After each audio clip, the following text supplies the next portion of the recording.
Yo! Welcome everyone. Just the hat a little bit, didn't know what I would look like. Make it a little better.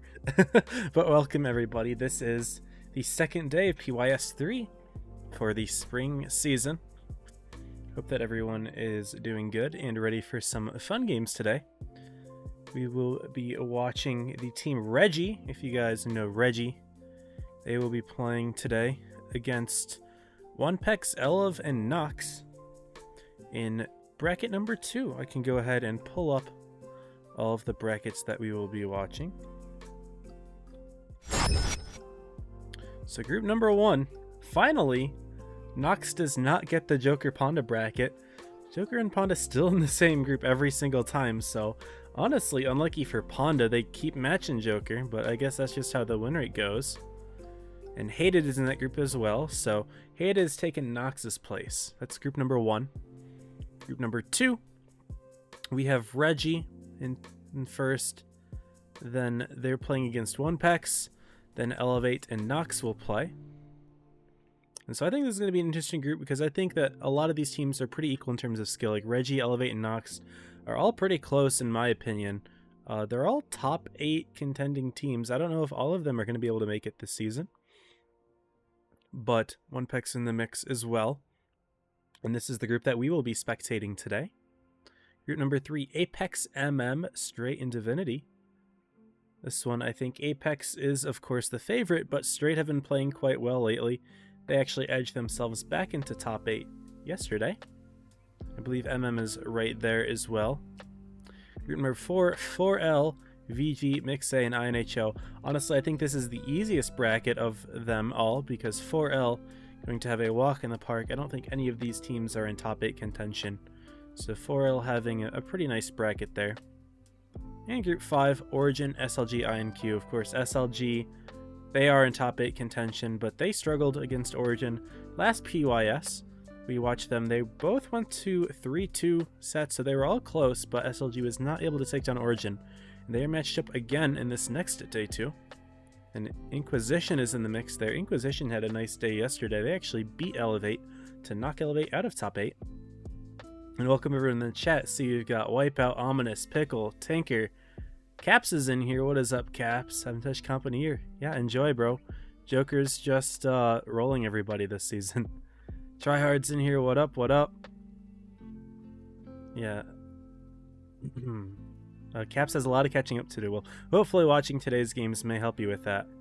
We're not watching any top 4 teams today, but these are all teams that are contending for top 8. At least Reggie, Elevate, and Knox are. OnePEX I don't think are in the running for top 8. But we can take a look at the leaderboards right now.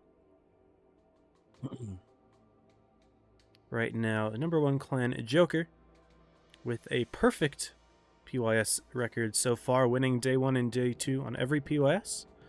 Apex, Origin, and 4L have done the same thing. So they are all doing quite well. SLG in 5th place. Honda, Reggie, and Straight right behind. So these teams have all been doing quite well. Honda has been pretty unlucky in matching against Joker every single day too. And SLG's got an Origin twice now. I don't remember who they had the 3rd time.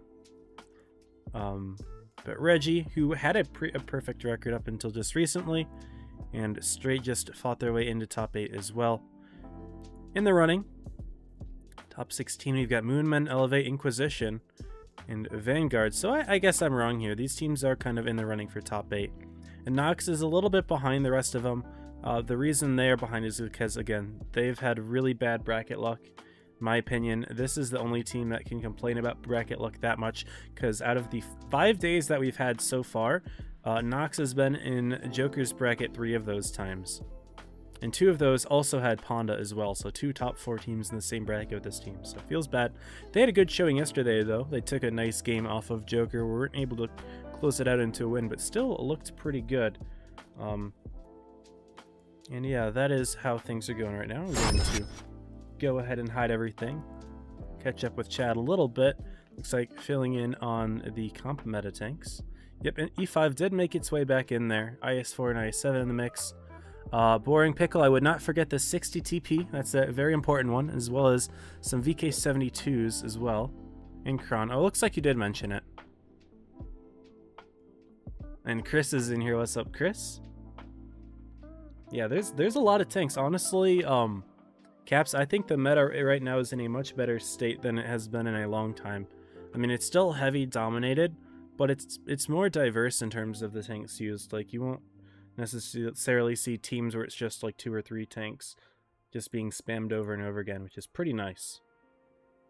One other thing that I wanted to show, but I had to pull it up and I just didn't want to risk accidentally showing something that I didn't want to on the camera, is we have how things are going to be scored or have been scored so far. So PYS Day 3 is worth 4,600 points for first place, so pretty big. Points are starting to increase. Again, this is over double what Day 2 was for PYS 1, and about 50% more than PYS 2 Day 2. Over PYS 4 is going to be, of course, the big hitter, especially Day 1. Qualifying for Day 2 is going to be incredibly important for people on the 4th PYS, which will begin on Thursday. Shoto's here. What up, Shoto? Welcome, welcome. Does Arctic still play? Last I saw, Arctic was in Origin, but I don't think he's in this season. I think he was in last season, though. But yeah, that is our setup here. Gonna go ahead and go back to just chatting screen as I prepare the invitation that I have received. You're watching Reggie versus OnePEX here. So I will get that set up. And again, ignore the Windows sound, that was me. I really wish I could get it to not do that, but I have no idea how. But Reggie OnePEX is going to be the first set. They will play the winner of Elevate. Or the winner of this set will play the winner of Elevate and Knox. Reggie are the favorites here. They won PYS 1 and 2 for their groups. They fell short yesterday. But today, they could bring it back, of course. It is important to play consistently throughout all 4 PYSs. And Reggie, with one slight falter, I don't think it'll be too big an issue for them if they're able to keep it up for Day 2.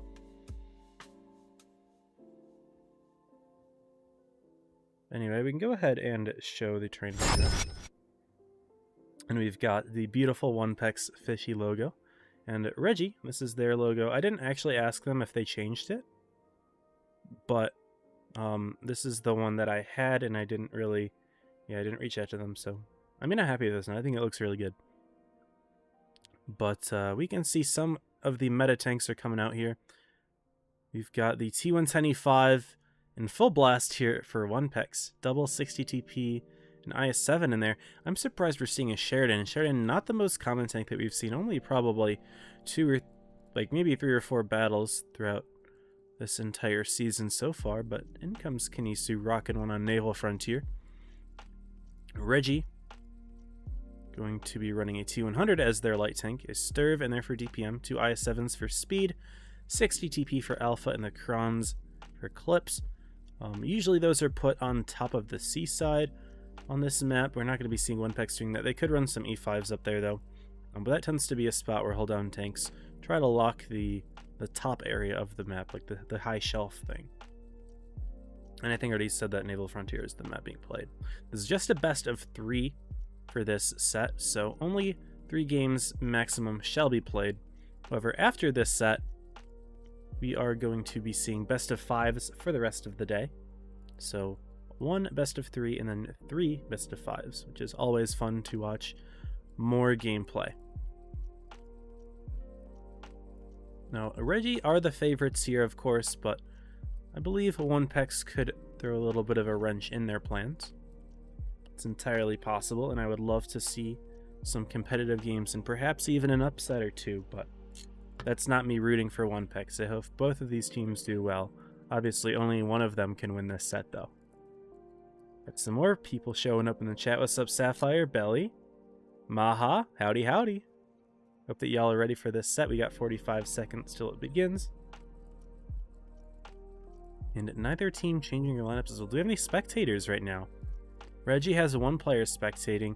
OnePEX only has their core 7 for now.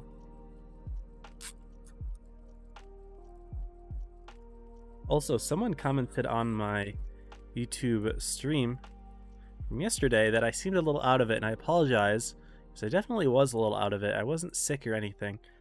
I was just drowsy. I had taken a nap right before the stream, and I woke up, went downstairs, and pressed go live. So I was a little bit drowsy still as I started up the stream, but hopefully it wasn't too bad. Obviously it was noticeable because someone commented on it, but yeah. Army rejects here. What up, Army? Forgot VK72. Yeah, well, 60 TP is probably top 3 in terms of tanks being used. Looks like OnePEX is saying love 34. Much love to everybody in OnePEX. And good luck to both teams here in our first game. Also, Caps, if it's been a while since you've looked at comp, Overlay might look a little bit new to you. I've done a little bit of upgrading over the time, so I'm pretty happy with it right now. Kanisu with some nice spotting there on Gizmo. Firing the shot, not going to hit anything, gets lit in return. But a really good info for both teams. 4 tanks are spotted on either side. Crayola went to the typical mid spot.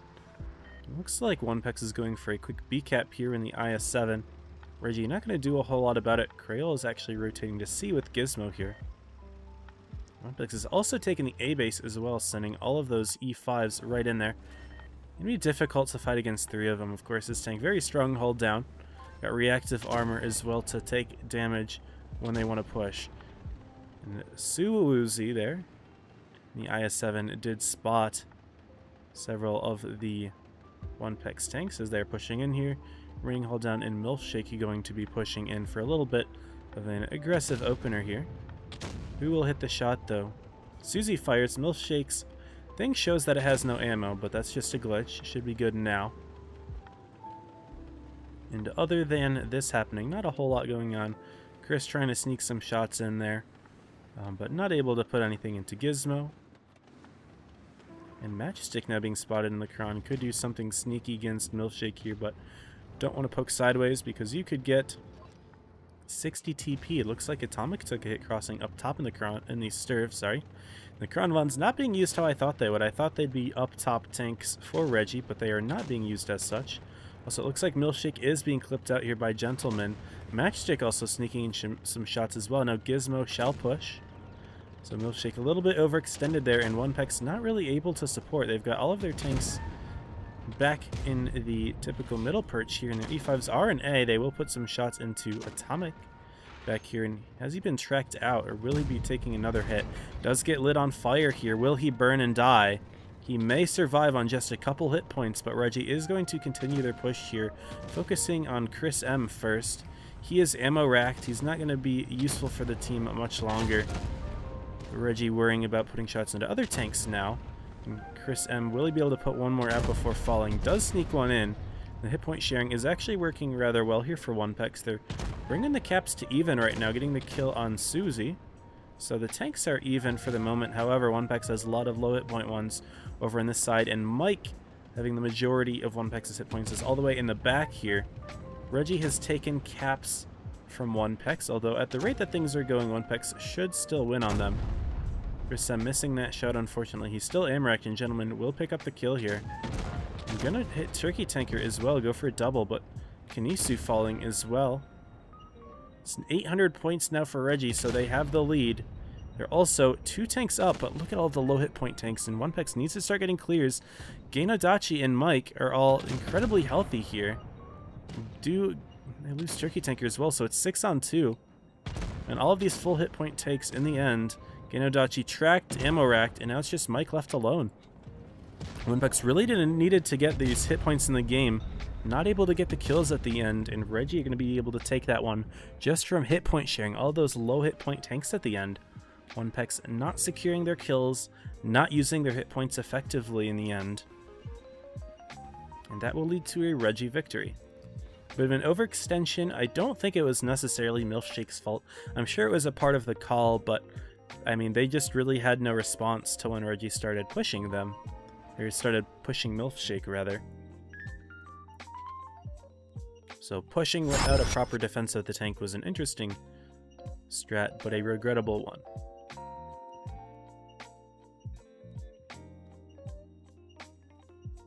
Chat still going strong. Naps are awesome. Yes, I love naps. It just meant I was a little bit groggy for the stream, that's all. Yeah. Alright, Reggie going to be running some more stirves this time. 2 stirves to make up for the lack of DPM that the 2 Krons have. 160 DP and 1 E5. OnePEX switching things up a bit. They've got a vast array of different tanks here. E3, this is the first E3 that we are going to be seeing for this spring season on my stream. Running 1 stirve, 160 TP, 2 Krons, a T100 for light tank, and an IS-4 as well. IS-4 tank that we've seen a little bit more frequently this season than last, but still not a whole lot of it. Maybe 1 every 4 or 5 games or so, whereas Krons, 60s, T100s, and stirves are basically the tanks that you see every battle, and an E5 as well. So, yeah. OnePEX had the early advantage last game with the double cap, but I mean, when you lose tanks, that gives Reggie the opportunity to just grab the bases back. Here we are, y'all.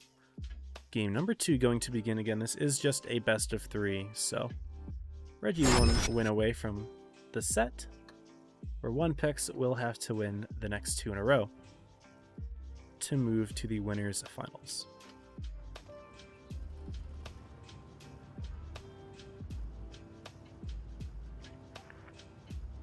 Exit game wrong spawns, says Chris. Chris clearly liking the other one, liking the south spawn, but unfortunately we'll have to play it out. Little Keck W moment there, and Reggie going to be bringing Creole spotting the seaside and Seal in a stirve with that amazing mobility, going directly to the B spotting location instead of a light tank. And no, Crayola not actually spotting C, going to be doubling back. Maybe a change of plans on Reggie or some miscommunication, but a little bit of a delay on his part to getting to the position he wants to be in. Also, Kanisi with an interesting spotting run, so it looks like he probably went up the hill on this side and then eventually got spotted and dropped. Ooh, Atomic bleeding early. Looks like he got spotted out, despite trying to hide in the bush there. So he will take a hit, as will Milkshake. Gainodachi getting hit as well, so OnePEX going for a C grab. I do not think that they will beat Reggie to A, though. Now, Reggie with the single light tank is going to outcap both of the OnePEX tanks. This time, the Krons from OnePEX going in a much more predictable position. Playing up top, locking down the top shelf. This is pretty standard play for Krons. It was last game where they were played slightly differently from Reggie. And they will, in fact, bring Gentleman and his Kron all the way back down. And at the moment, things have stabilized, with Reggie in the lead just by a sliver of cap points. Atomic is going to try to take the same position he once was. No, not quite. Similar area, but not quite going to the bush again. Wouldn't be wise, because Mike's got it on lock right here. Another bleed going into Papa Danny off screen. And at the moment, Reggie is in a pretty non-committal position, I would say. I mean, they've got their T100 in the A base. And OnePEX starting to bring tanks in that area themselves, but they've got Susie pretty far back in the E5, the Krons kind of far back in the C area, and the Sturv and 60, of course, and Gizmo being far back OnePEX not really ready to form a push yet. They will have to do something at some point. Still 5 minutes left in the game though, so they have plenty of time to do that. But Kanisu making a slight move, maybe gonna see if there is anything else sneaking around on the A side. Maybe it's capable. He will find eventually that Crayola is here, and it's not necessarily going to be able to be stolen right from under Reggie's nose. Curious to see that E3 though. Looks like he's just chilling in the bush, overlooking C. Not doing a whole lot. Ooh, Crayola does get spotted actually. Takes a hit there from Papadani in the Kron. Chris M starting to push in. Another shot goes into Crayola, and now OnePEX is ready to take the A base, and they will resecure the cap lead. Will Chris M take any damage stepping on the base? Looks like Reggie not in a position to do anything. Instead, Susie getting on C, but that's what Turkey Tanker in the T110E3 is for. Puts a shot in, and Milkshake actually getting pushed out by Gentleman and Susie. In comes Turkey Tanker with another big shot into Susie, who's now lost half of the hit points, but in comes Reggie with the counter push. They're going right into Milkshake, who goes down quickly. Once again, the first tank dead for OnePEX team. Unfortunate. OnePEX not really ready to respond fully. They have their E3 up top, but he's taken 1,000 of his own hit points away. Reggie all grouped in here on C, going to give OnePEX a little bit of time to group up. They're putting a tank on B, but I believe that is temporary. Kanisu having a little bit of a fight with Atomic over there. It is Matchstick who goes down first as OnePEX does start to bring their tanks in here. Gizmo putting his shell.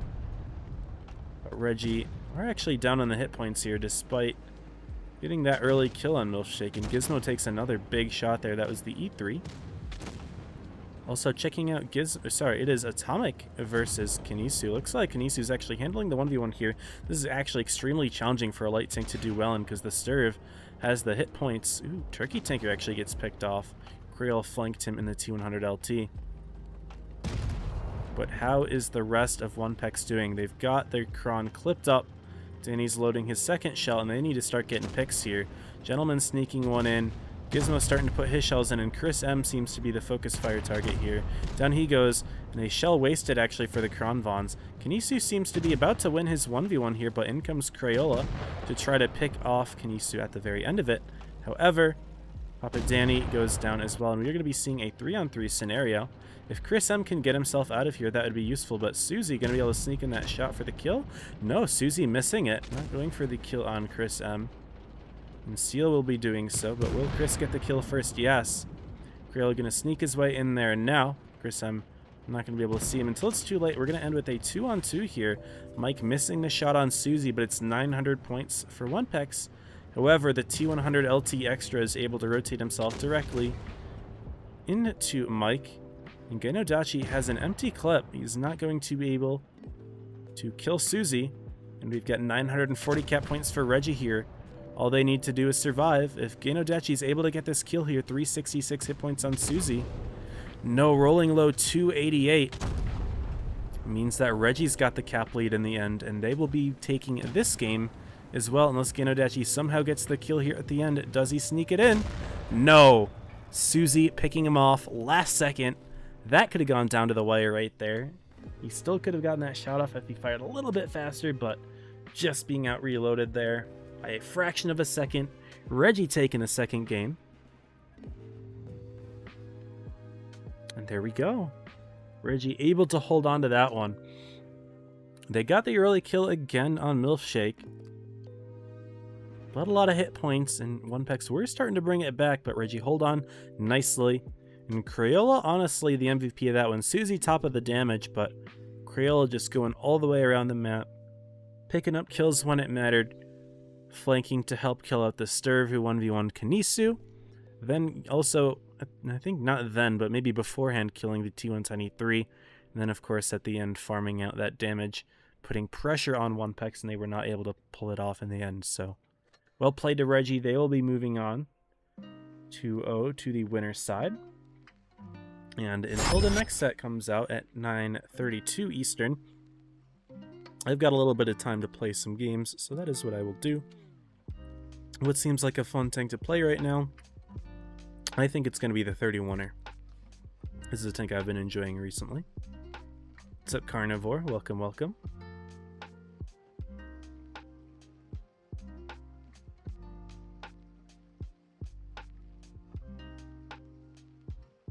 KCCO, welcome to the stream. Howdy, howdy.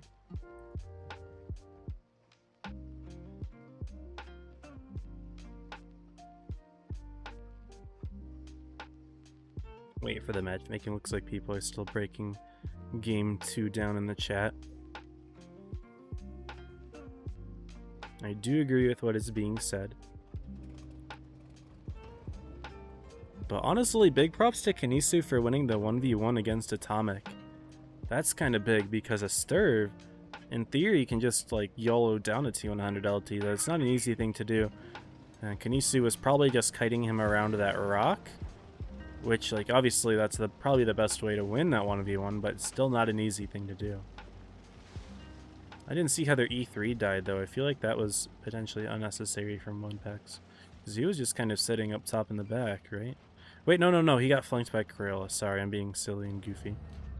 He got flanked. That's not really a whole lot you can do when you get flanked by T100 in an E3.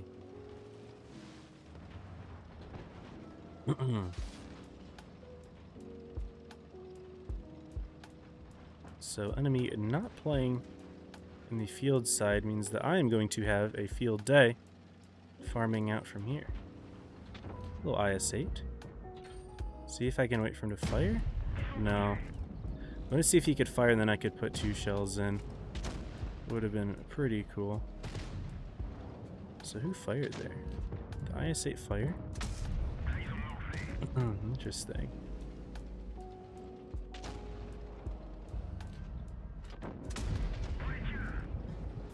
In comes the Panzer at 58. Sussy gameplay. Your ISU moved up, so I am safe. No, he's just still looking at me. Yes, from a different angle.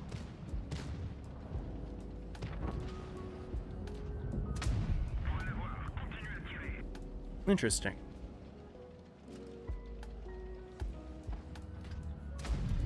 It's a little bit further than I wanted to there. Maybe a little bit of ping pulled me forward. And now we drive in. It's a 7-on-4 and I'm full hit points.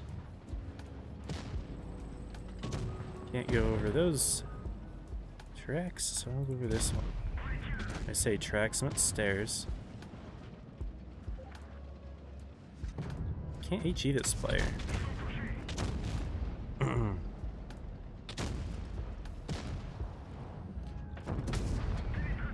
Hopefully get a little bit of assist damage.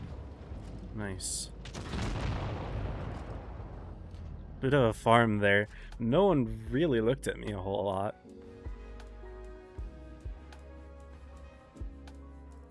How did Reggie win?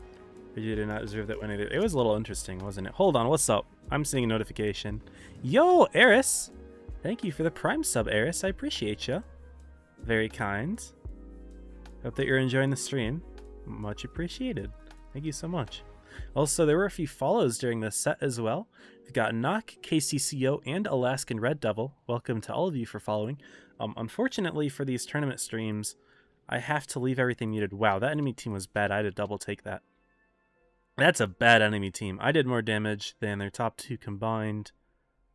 And me and the K91 did more than their entire enemy team combined. Yikes. That's depressing for them. I'm sorry. But yeah, if I had alerts unmuted, it would cause distraction during the comp games. So I leave them muted during these tournament streams. Normally they have like a cool sound effect and everything that goes along with them, but I do appreciate it. Thank you so much. Your support is what I do this for. Gotta readjust in the chair here a little bit. Nisu shouldn't have been in that position to begin with. Oh yeah. But at the end of the day, you're also like keeping a Sturv out of the battle. The Sturv's got the scary presence as well. It's not necessarily like, I wouldn't say that the T100 is more valuable in the battle than a Sturv, right? So I'm gonna take this.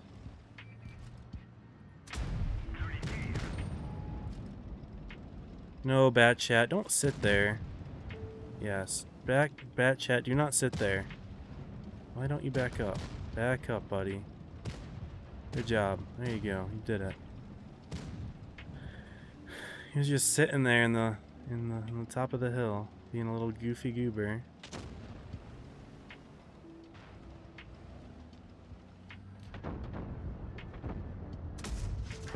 Beats a little high there, my fault.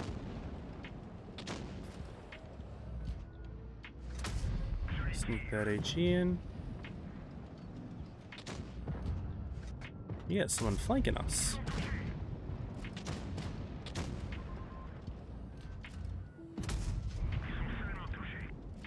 Down goes the Leo.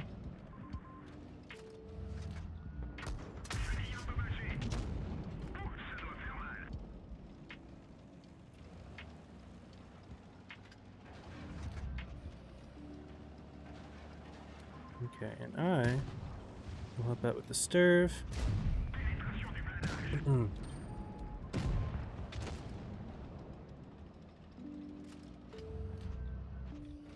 Okay, it looks like the E4 is hunting them down. Now, they've got their minnow here. I don't know where their waffle is.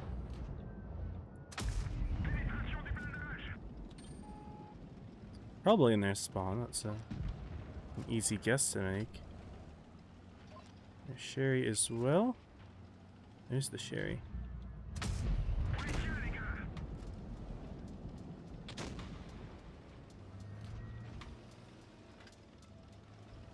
There's the waffle. Interesting.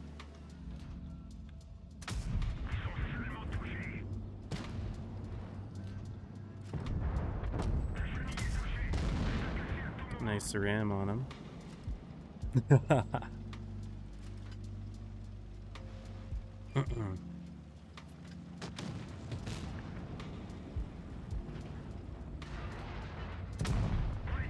Nice. That was also kind of a farm, not gonna lie. A little bit scary getting up top, but yeah, I mean, it wasn't really a farm. I had to pick and choose my shots, and also that 1-2-1 was looking at me. But in the end, like, their leopard yelled right over the hill. Their Sturv did the same thing in the end, a little awkward. Also got my license thing saying that. Nice, nice. I do get my free monthly battle pass and license from Wargaming, which I greatly appreciate. And I have time for another game here. What's up, GHFF? Welcome to the stream, man. Yo, yo. Oh, and I missed the Prime from Visa as well. Visa, thank you for the fun. Forgot to do this. Dude, appreciated. 13 months. That's crazy, dude. Just hit your year earlier. Got that beautiful new badge on you. I'm a fan. I'm a fan. The red one looks good on you. Thank you both. Awesome stuff. Awesome, awesome.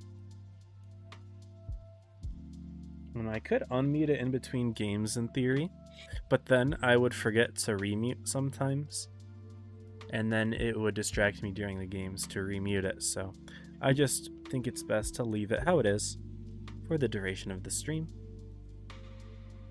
By the way, y'all, PYS 4 starts on Thursday. I may do a short test stream tomorrow. My family is experimenting with a couple internet changes, and I'm going to be doing a test stream off of my phone's hotspot, because they want to know how good my phone's hotspot is, because they kind of are considering dropping our home Wi-Fi entirely, which is like a little bit of a weird decision in my opinion, but they're saying we want to get rid of home Wi-Fi because it's expensive, then prices keep going up, which I totally understand. But then I'd have to stream off of my phone's hotspot, and they said, yeah, we'll try it out tomorrow and see how it goes. 34 types fast. I type reasonably fast. I'm not that fast. Like, I'm not like a crazy perfect touch typer or anything like that. Like, I can for the most part type without looking, but I don't have like perfect typing form and all of that sort of thing. Like, I use a weird combination of my fingers to do it. Also, my team is not here. I just realized this. Before I commit to that corner, I'm running. I'm not staying here. This was a bad thing to do. I thought that these two were going to be coming up at least closer. They're not even close to me, so I'm not going to help that side. If the only thing I have backing me up is a Borsig, then it's not good enough. I'm going to see if I can take that corner. I don't want to flank and accidentally run into, like, their other heavies, like their Mill, Eagle, and Waffle. That would be less than fun. The rest of the team isn't spotted, which makes you think that they could be split. I'm going to pull up on the VTU. Just a moment.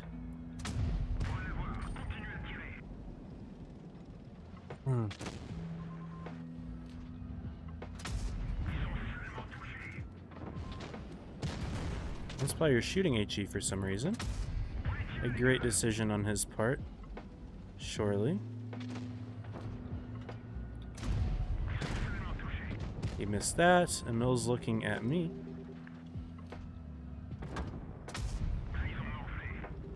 That's why it helps to be in third person most of the time, not necessarily just playing in first person. Now that he's backed off, I can put one in here. And he's still shooting HE because HE does more damage. If I can get this kill. Ooh, there are Waffles back there. And he tried to HE me.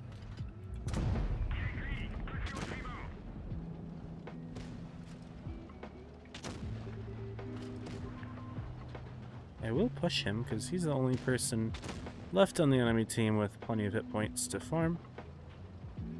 He's probably in this bush right here, so let's give it a blind shot. I'm not spotted, which makes me think that it did not hit. It did not. He just fired. Does he have Spall? No Spall.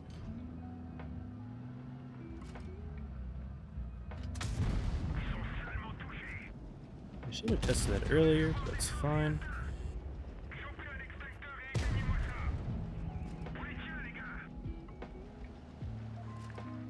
Do I get to full health this player? No. Right at the very end, my kill gets stolen. It's fine. Jaloni's here. What's up? How you doing, Mr. Green? Immortal, what up? Good evening. Yes, it is 9:30 p.m. here. It is evening, but I know it's morning for you. So welcome to the stream. Spartan, yo yo yo. Phone hotspot is terrible speed. I agree, but they're insisting on me trying it out, so I'm going to show them what the numbers are. They're streaming with their... So what they're doing is they're trying to... If you guys have heard of Roku sticks, which apparently has pretty good streaming speed according to them, they are able to watch TV just using like a phone stream. So I don't know, they seem to be under the impression that it will work, and while I don't think it'll work, they're telling me that I have to try it, so I'm going to try it at least. But I agree, I don't think it'll work. I agree. However, that's what they're saying, is to try it out. So it looks like Elevate won their set. Elevate and Reggie is going to be what we are watching next. Sorry about the Windows noise again. That was me. It was not you. Okay. Apparently if they're able to stream with a TV, like live TV using their hotspot, makes me wonder if I can transmit a stream. But that's just downloading speed, right? That's not uploading speed. Now I'm uploading.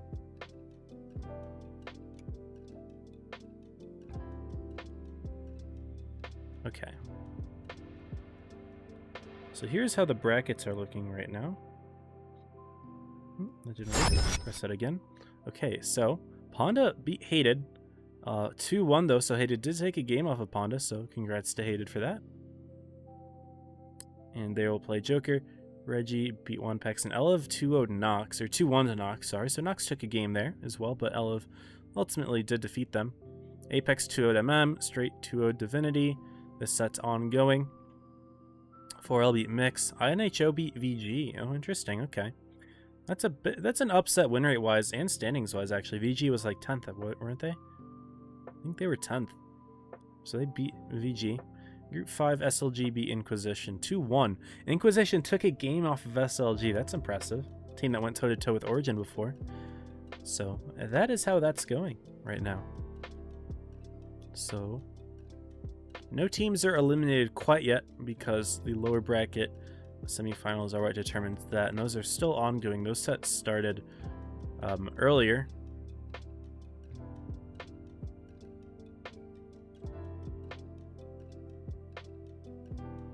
Downside of mobile hotspots, you can burn out your phone's battery. Throttle after 15 gigs use speed is inconsistent. I see. I will try to convey this all to them. I haven't really tried. They seem to say that a hotspot comes with their plan, so... Oh, shoot, I'm still sharing my screen. Oops, I didn't want to show that. That's fine. I'll just go with this. You should have enough time. Yeah, we do. I was gonna use Notepad.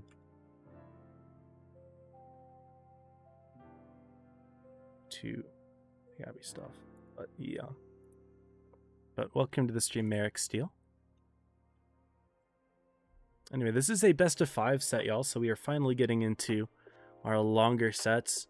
Reggie and Elevate, two teams that are pretty evenly matched up.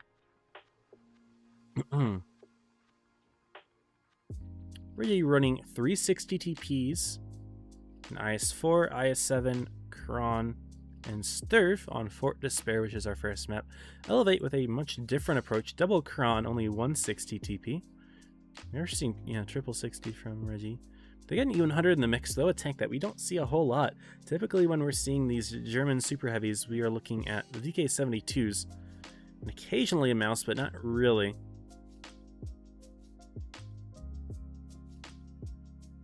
But a couple IS-7s and Krons are going to be the main tanks for Elevate, with an IS-4 in there as well. That side armor is really hard to, to pass up on a map like this, where side scraping is pretty useful.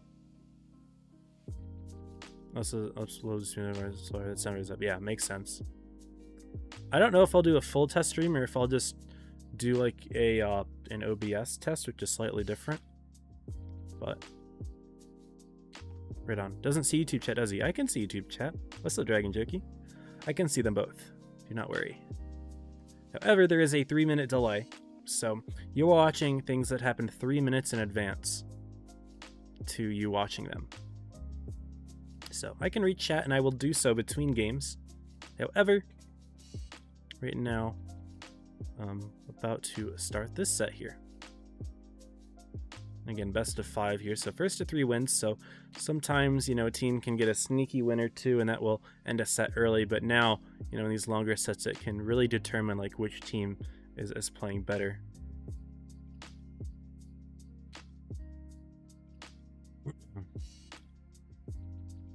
Here we go. Game number 1 about to start. Also, I didn't update the icons. My fault. Sorry about that, y'all. The Elevate icon is the crown. One of my favorites. Both of these teams are using crown icons now that I think about it. Yeah, I put the right names in, but I also have to press a button whenever I do that. A separate button to update the icons. So I guess kind of how the stream overlay works in underneath the hood is that I have 2 files. One of them is Team A's name and one of them is Team B's name. So when I input a team name, it will input Reggie.png. So if I press the button and type in the name, it'll add the .png at the end. And then that's the file that it uses. However, every time I want to change the names of the teams, I can just do so by entering the new name. But when I want to update the icons, I have to press a separate button. I can't get it to do it all in one. At least I never figured it out.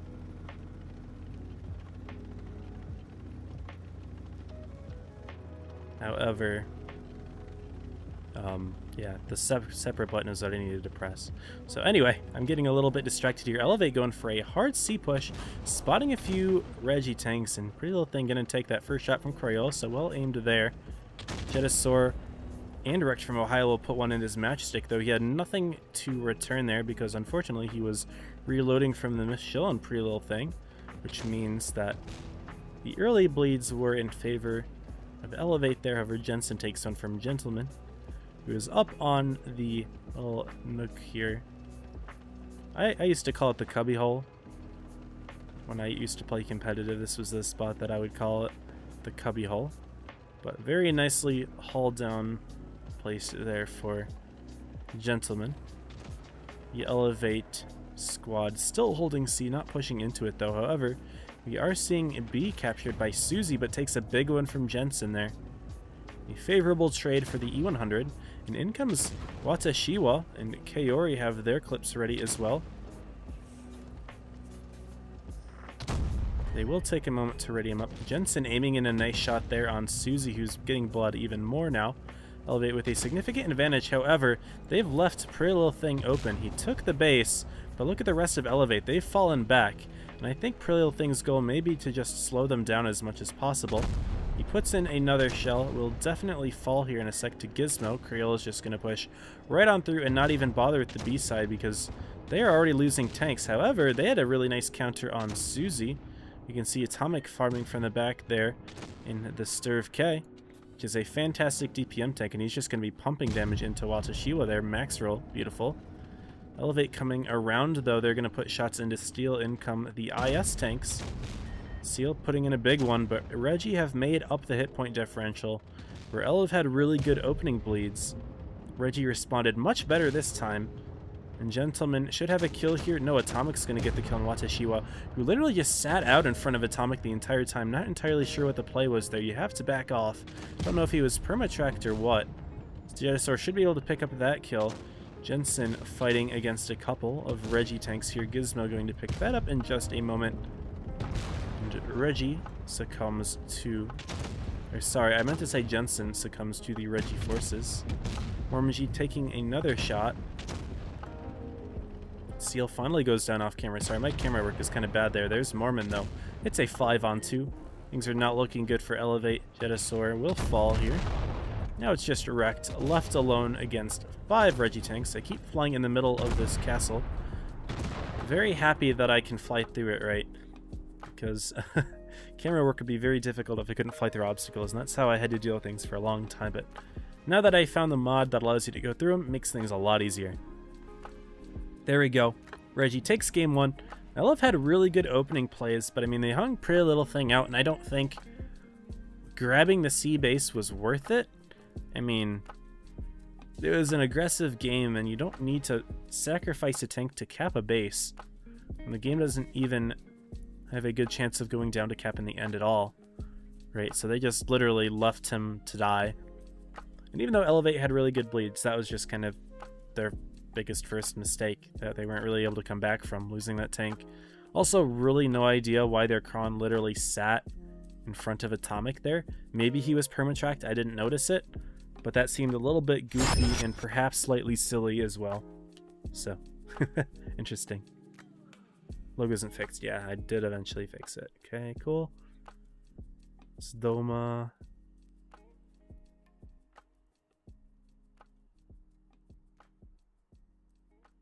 Nope. Saying hello. Alright, spawn up when you do see a mouse here, actually. I was just talking about how it's usually the VK72 that we see, but no. There's a mouse. And a YAG E100. Elevate's running goofy, silly stuff here for sure. A YAG E100. 3 IS4. So IS4, not usually the comp tank that we see spammed, but we're seeing 3 on Elevate and 2 on Reggie. And a 2 and 5B for Reggie as well, so they're really getting their DPM tanks in here. Sturv and 2 and 5B are both going to be useful farming tanks for their team. Elevate. Yeah, I'm curious to see what the YAG will do. Is he just going to sit on top of, like, Overlook C? I don't know. What's the play there? They have some idea, obviously, right? I'm just curious to know what it is because I can't figure it out. What's up, Kaiser? Spit? Pink, bruh? Shalom, everybody.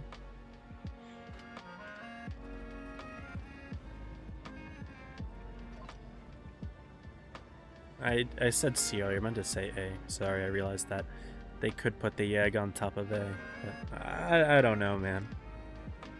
Reggie with the upset. I wouldn't call this an upset. Reggie has done better than Elevate this entire tournament. Reggie won PYS day 1 and day... Reggie won their groups for PYS 1 and 2. Elevate did not win either. So, Reggie is the favorite here, technically. Even though Elevate has the better performance from previous seasons, Reggie has been stronger during this season so far. And obviously, game number 1 reflecting that.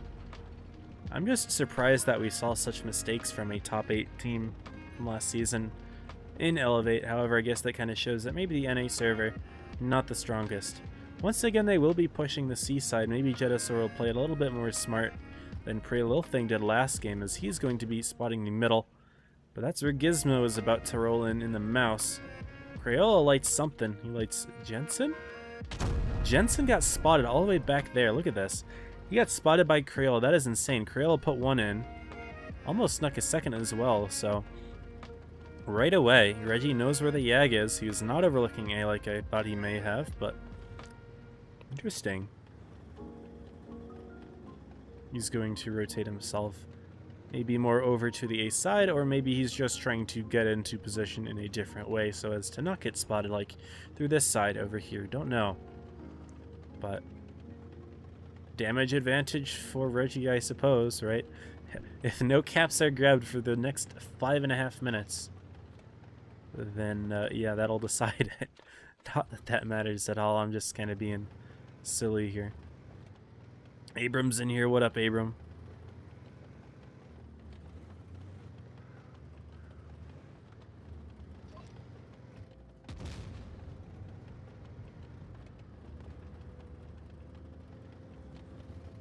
So right now, Elevate kind of spread. They haven't really committed on a side to push yet. Reggie, of course, spreading just fine. They've got their 2 and 5 being a bit of a trap position. If Elevate is to push C, he will be there to farm out. I wouldn't really call that a trap because Elevate's not going to push through, obviously. Just kind of more in like a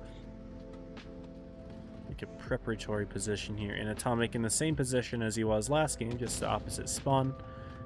I don't think Elevate would do well to sit in front of him again.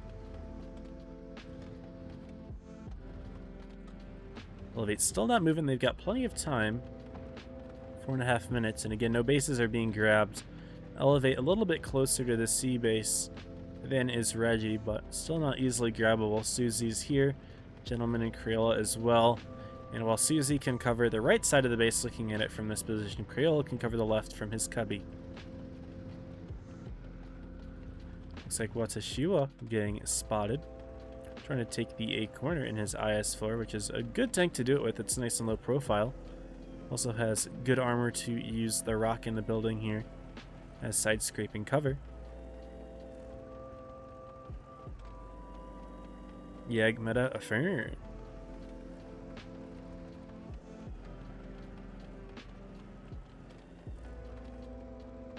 Premobile, welcome to the stream.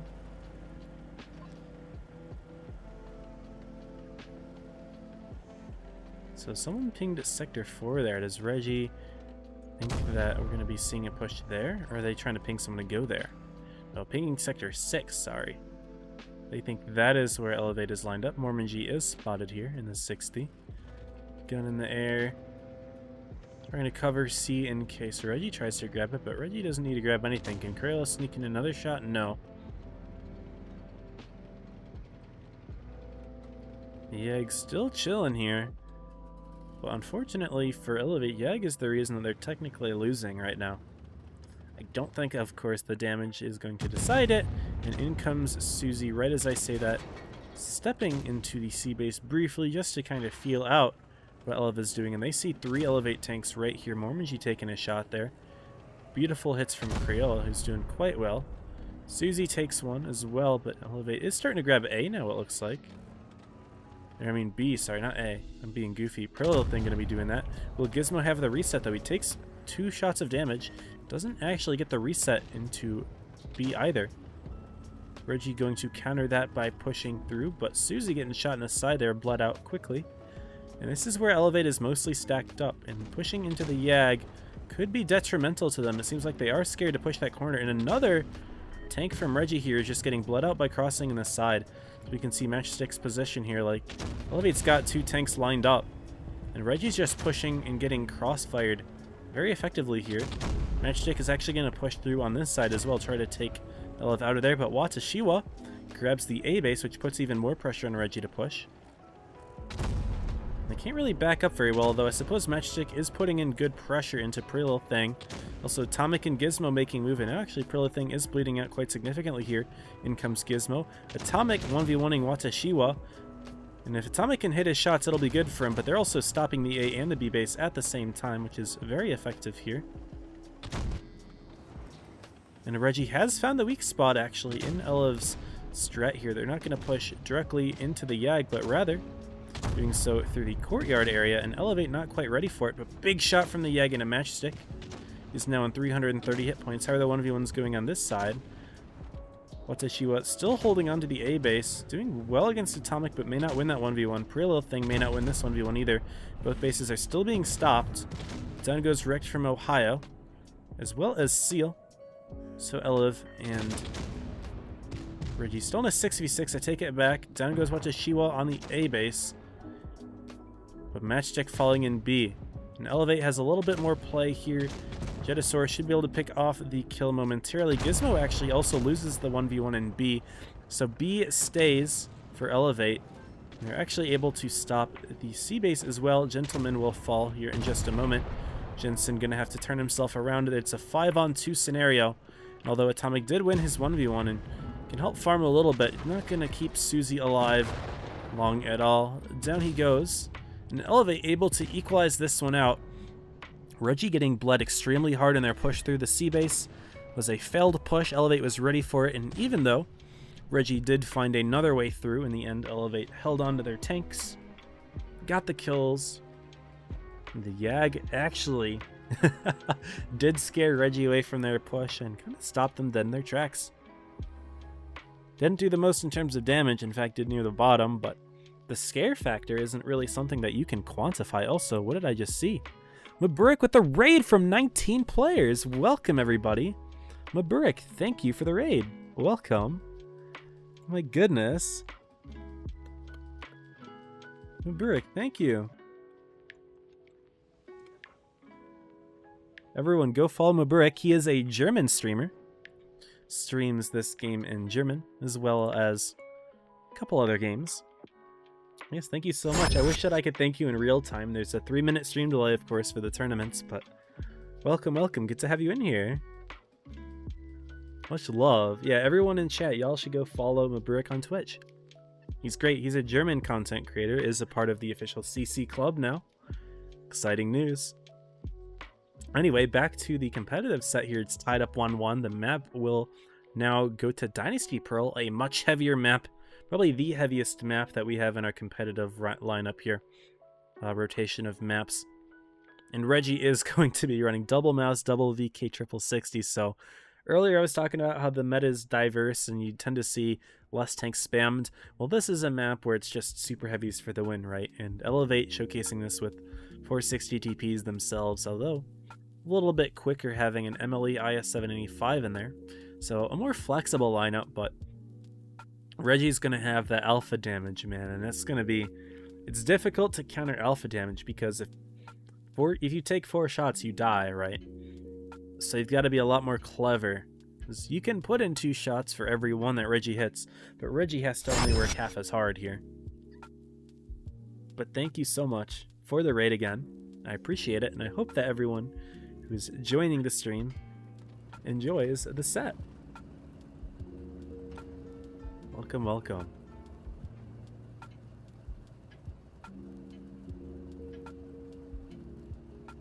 Here we go. Game number 3 between Reggie and Elevate here on Dynasty. My free cam wasn't working there for a sec. And we take to the sky, see what both teams are doing. Elevate, not surprised that they're going more towards C, however, Reggie seems to be doing similar. Are those tanks all going into C, or some of them splitting to B? Looks like Crayola's out on his own. No, he's going to turn himself in. And yeah, no, so Reggie's going hard C as well. Gizmo will be spotted, as will Pretty Little Thing. First shot does go in. Nice one there from the MLE, but looks like we are seeing a hard outside commitment here from Elevate. But shot going into Mormon there. Some are being returned, so Reggie's pretty far forward with their German heavies, but even further forward is Elevate trying to crash in on the 60 DPs, but it's in fact going to be Jetasaur potentially caught out here. He's going to reverse just in time to not take anything massive, but Atomic does sneak that shot in. Gentleman going to be coming in, but taking big ones from the 60 DP and MLE, and he's going to be the first one to go down to Kaori there.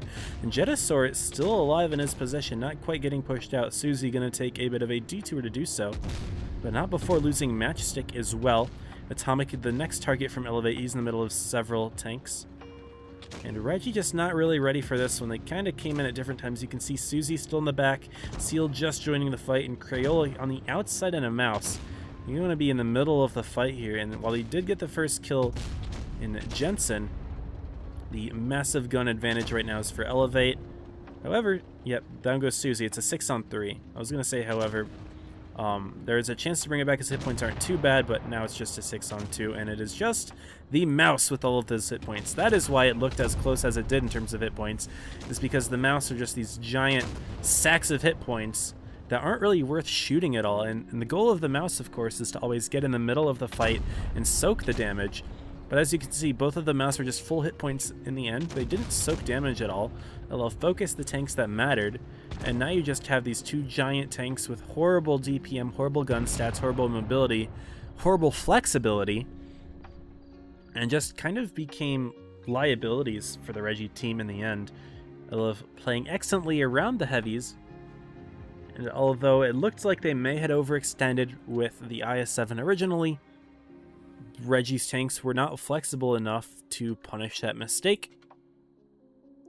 And Elevate is going to take that one, and now, despite being down originally, they're now winning the set 2-1. So very exciting stuff there. We are going to be seeing a competitive set here, at least 4 games, of course. Reggie looking to make it a game 5, may not have the same tank lineup this time, though, realizing that maybe pure alpha damage and no flexibility isn't the best idea, and they will be switching out a couple of their tanks. Both of the Mouse actually are gone, now having an IS-7 and IS-4 instead, but the rest of their tanks are the same, so realizing that the Mouse were the weaknesses for their team. However, was that the only reason that they lost? An IS-4 and an IS-7 are no doubt much more flexible tanks, but is that enough to really change what Reggie wants to do? I guess we're about to find out. Elevate keeping things mostly the same, adding an IS-7 in there instead of one of their 60 TPs. Sorry, adding an IS-4. They already had their IS-7. Used the overextender. But Elevate, of course, lined up to take this set, which would be an upset in terms of performance. I didn't see how the prediction is doing. I didn't actually look at that, and someone else set that up. Looks like most people voted Elev, actually, so never mind. In terms of channel points, it's not an upset at all if Elev wins. So, we'll see. If Reggie does win, then whoever that team will get a ton of points. Here we are, game number 4 about to begin. Stepping away just for a second to grab a drink. And we will see the two teams set themselves up here.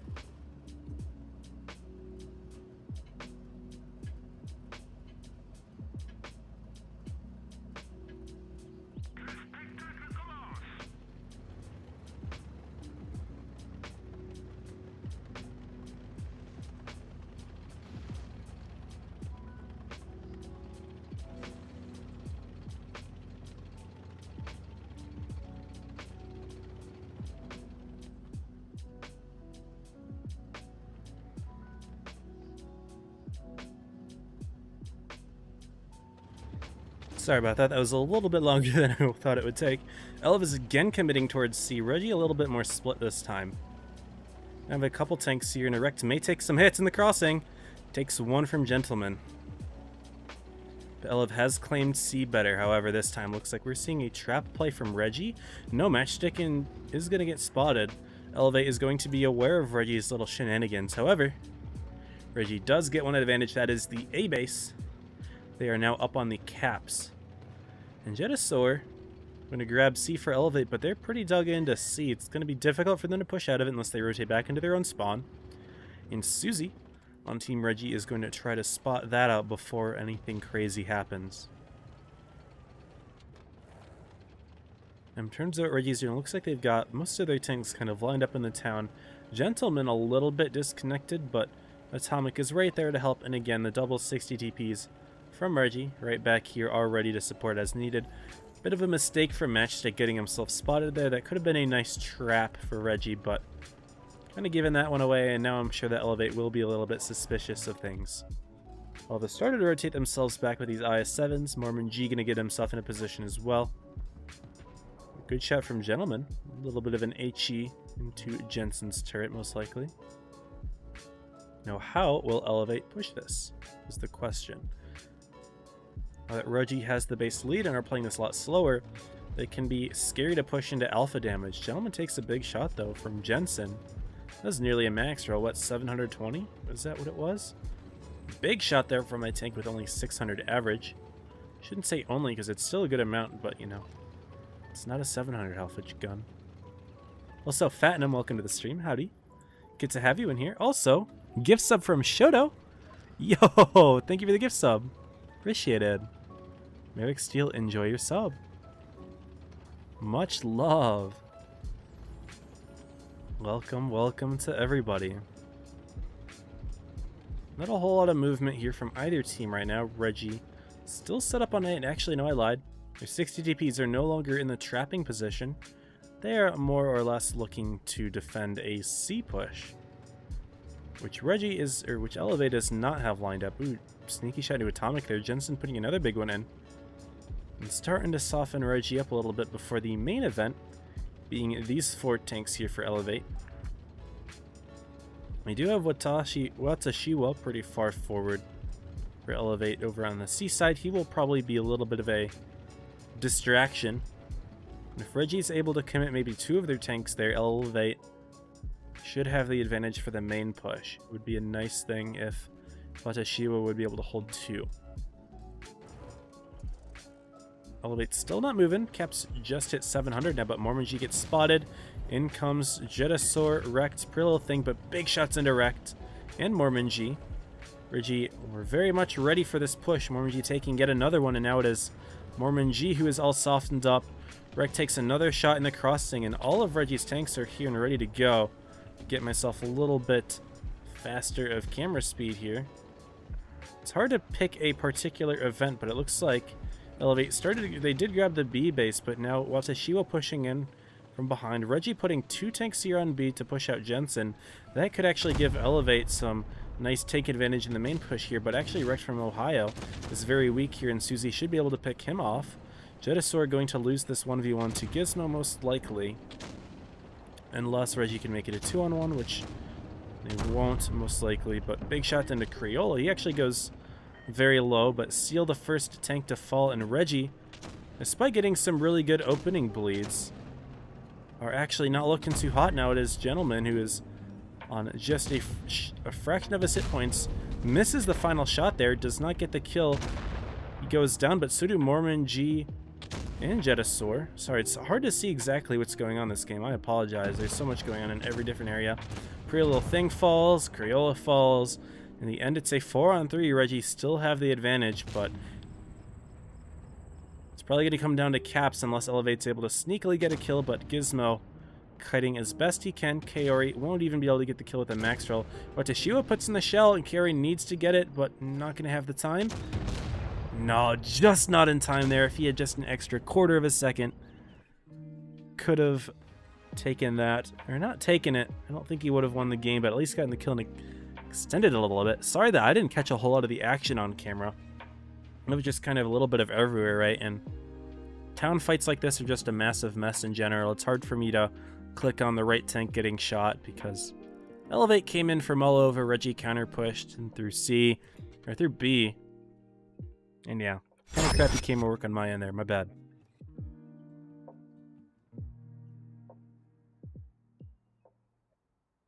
Something a little less crappy though. We're in a game 5. Always fun to see a game 5 set. Reggie and Elevate going back and forth here.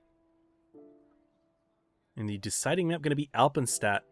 A little bit more of a rotational one than just a heavy slugfest like we just saw these past 2 games. And Reggie going to be rocking double Sturv for that DPM as well as a T100 for mobility. Elevate also rocking double Sturv, but maybe no light tank from them. Jensen is their light player though, and he's not rated up yet, and he picks an E5. So no light tank from Elevate. They're going for triple 60 instead, so they do believe in that tank. It worked last game. Rect's in here, ZZY, hello, hello. Truist is finally in here as well. And Tyrannos in here on the YouTube side of things. Looks like we got a lot of y'all in here. 40 on Twitch, 46 on Twitch, 32 YouTube. Good numbers here, good numbers. Seems like people are excited for this day of PYS. And day number 4 is the big one though. Or sorry, not day 4, PYS 4 is going to be the big one. Anyway, y'all, game 5. This decides who qualifies and who has to fight the loser side of the team to qualify. So the winner of the set goes into grand finals right away and is automatically qualified. So, yikers, yikers.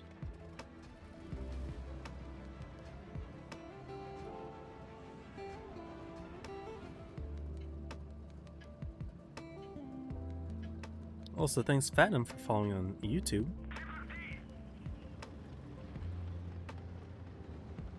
And here we go, y'all. Game number 5 between these 2 teams. Where will they go? Creole going for a quick A spot. Not very far forward, though. He's not going to light anything either way. Although they're more heavily committed to C. They've got double Sturv and an IS-7, so a lot of quick tanks on their team to counterbalance those 60 DPs. They're committing hard C, and somehow Gizmo getting spotted here. But no one from Elevate was lit doing so. They're going to get in C, but they're doubling it, so they're going to take the advantage over Reggie, even though they are doubling now. Elevate doubled first, so they will take the base lead. Jensen trying to do something a little bit sneaky over here, but gets himself lit. No one on Reggie spotted at the moment, so a little bit of a risky play here. Reggie knows that Elevate at least has one tank over here, though, so it could scare them from pushing forward. Looks like they're going to rotate back into the B side of things. Elevate still kind of getting themselves into position after taking their initial base. They've fallen out of C, so they're not really covering here. Could see a bit of an encounter between Pretty Little Thing and Matchstick. As I'm inside of the building here looking at this lane of fire, but now Matchstick will fall back, put his gun up in the air to give that oscillating turret a little bit more angle. But now it's looked like Reggie have loaded their guns, and they are almost ready to do something sneaky on the C side. Are they preparing for a push? Yes, they are. Now that the I-7 is in position, they will start their movement. Creole actually getting spotted as well. Looks like maybe Jensen or Kaori put that in. So he's all alone, but in come the rest of Reggie's forces, unspotted into C, by the way. They will find Jetasaur, though. A nice on-the-move shot from Susie. And Jetasaur bounces their return, and he's going to find a whole lot of Reggie tanks. Atomic, though, taking a crossing shot, but Jetasaur going to be the first to fall. Will Reggie push it? Yes, they will. Atomic going in, but in comes the rest of Elevate's forces, and Atomic will take another hit, but they pick up a tank at the end of the day. They grab C-Base in the form of Susie. Atomic going to get himself safe here, so it was a successful push for Reggie, but they are still equal in the hit points right now. Pretty Little Thing grabbing the B-Base, but Reggie still has the base advantage. Pretty Little Thing will take a couple shots. Looks like Matchstick actually going to help permatrack the 60 TP, and Pretty Little Thing is actually quite stuck here. Activates his tungsten shell and doesn't get the chance to use it on Matchstick. Jensen will start pushing in here, but Reggie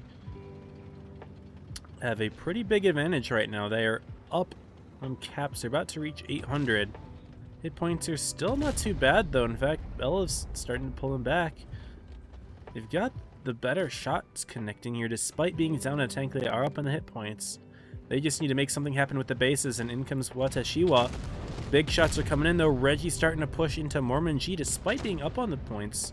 They're pushing in, and they are now down about 1,000 hit points, 2,000 hit points. They will pick up Mormon G, but that means that Matchstick is quite isolated, and the rest of Elevate should be able to crash in on them. Down goes Mormon G, so it's a 5-on-7, but still extremely even in terms of hit points. Still down. Matchstick finally falls, and Crayola now going to try to fight Rect as he stops the base from occurring, but it's 980 points here. Elevate needs to do something quick. They need to pick up a kill, and who are they going to pick off? Nobody! Stopping the C-base at the last second, but it wasn't enough. They weren't able to get the kills. And Reggie, who picked off their tanks, pushed at the right time, even though they suffered massive hit point losses, realized that in the end, the capture points are about to reach 1,000, so if they were able to accelerate that better, then it wouldn't matter so much that they were down on the hit points, right? And at the end, despite Reggie being down on the hit points, got the dub. And here we go, y'all. Reggie have qualified for day number 2 of sorry, why did I say qualifying? I'm talking about qualifying. This is to win the PYS. I'm being so silly. I'm in like day 1 mode right now. I don't know why. PYS 3 and 4 equal almost. No, they are not. They are not. Anyway, next set is going to begin. Reggie does win 3-2. But no, they aren't. Let me pull that up again. They are not almost even. PYS 3 and 4 equal almost.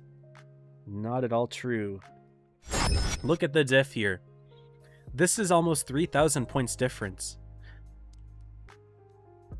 PYS 4 is almost worth as much as 3 and 2 combined. That is massive. That is a huge difference. For both days. That is a very large difference. It's worth more than 1 and 3 combined, that's for sure. It's extremely important to start playing well for all of these teams. So, not doing well in PYS 3 is going to hurt them, but PYS 4 is going to be the killer. Incredibly important. Yikers. But Reggie takes the dub, so everyone who voted Elevate, ouch! And whoever voted Reggie, you're making all of the channel points now. Holy cow. Holy cow. Anyway, I'm going to keep myself on this screen for another a little bit of time as I get the next room set up. Looks like Knox defeated defeated OnePEX. So we're going to be seeing Knox elevate. And Alpenstadt's going to be the first map here. I can actually pull it up right away now. There is enough time. So Knox elevate here, we got the right icons right away. And yeah, elevate just got off of an Alpenstadt lost and they have to play on the map again. The question is, were Knox watching? The answer is probably not. They were just fighting against OnePEX. So elevate may be able to afford to use similar strats to what they just did. However, of course, they will have to probably adjust some things here to compensate for the fact that they just lost the game.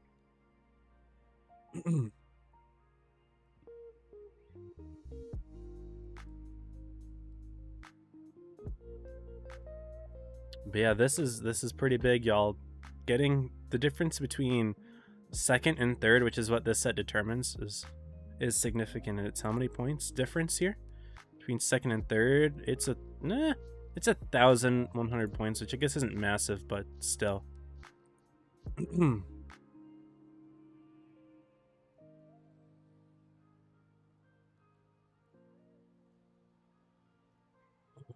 But yeah, GG to those who picked Reggie.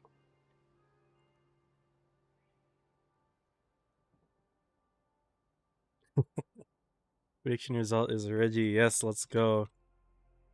Awesome, awesome. I want to see the summary of that. Only people who bet Reggie were Boring Pickle and Tryhard. They both quadruple their earnings. So nicely done to those two. Anyway. I should probably concentrate. So Knox and Elev, they did play previously off camera. We did watch Reggie play against OnePEX. But Elevate did defeat Knox 2-1 in their previous facing today. which again was a set that we did not show. And those were in the same maps that the first set was on as well, so I don't remember what the tiebreaker was there because we didn't go to it. Wait, did we? Did we go to the tiebreaker? I don't know. I don't even remember at this point. I'm being goofy and also silly. No, they didn't go to tiebreaker. It was a 2-0. So I don't even know what the tiebreaker map was. Could be a repeat, but we don't really know. But anyway, in terms of lineups here for Up and Stat, Knox running triple 60 TP. Elev doing the same. Double Sturv for Knox. Elevate doing the same. E5 and IS7 versus double E5 for Knox. So only difference here is IS7 and an E5.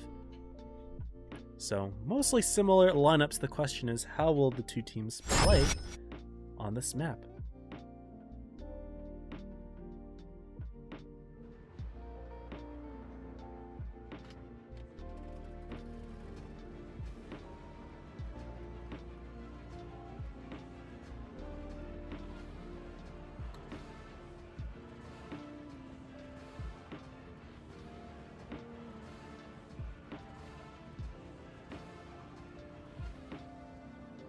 Here we go.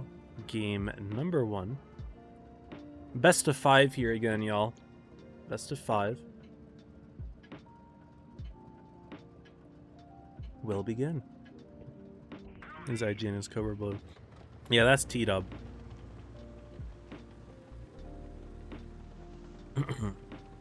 But Elevate, not going to be hard committing towards any side right now. Looks like they're sending most of their tanks towards A, but still Ultra E60 is going into the town. Knox committing pretty hard towards C. And even though they do have a tank in town themselves, for the most part, all over here, triple 60s are going to be going down this lane here for a very aggressive opening play. You're not going to catch anything from Elevate, though. And 72 does finally spot something, pretty little thing there. Some pretty little thing, I suppose. But Elevate down in the caps now. Deposto quickly grabs C. The double. Sturvs got right in, but 72 actually getting spotted from behind there, and Rect putting in that sneaky shot. And 72 is actually kind of stuck a little bit. He's going to take a second. Elevate could push this. Will he take a third? No shots here from the A side. But it feels good for Elevate, putting in a couple shots to open things out. And 72 does take a couple. Knox is pushing forward. They did find Watashiwa in his 60 TP. Playing pretty passive here just to get the spots, but does spot both of the Sturvs from Knox. So knowing, of course, that Knox is playing in the town pretty heavily. Obviously, map control would tell you that in general, but knowing any positioning is useful. And Mormonji going to try to snag the B base, but no, backing off. A wise decision. He put in his shot. Didn't quite connect, I suppose. But reloading, backing off, and could sneak one into Raze here. Raze is pre-aiming it. Doesn't connect, though.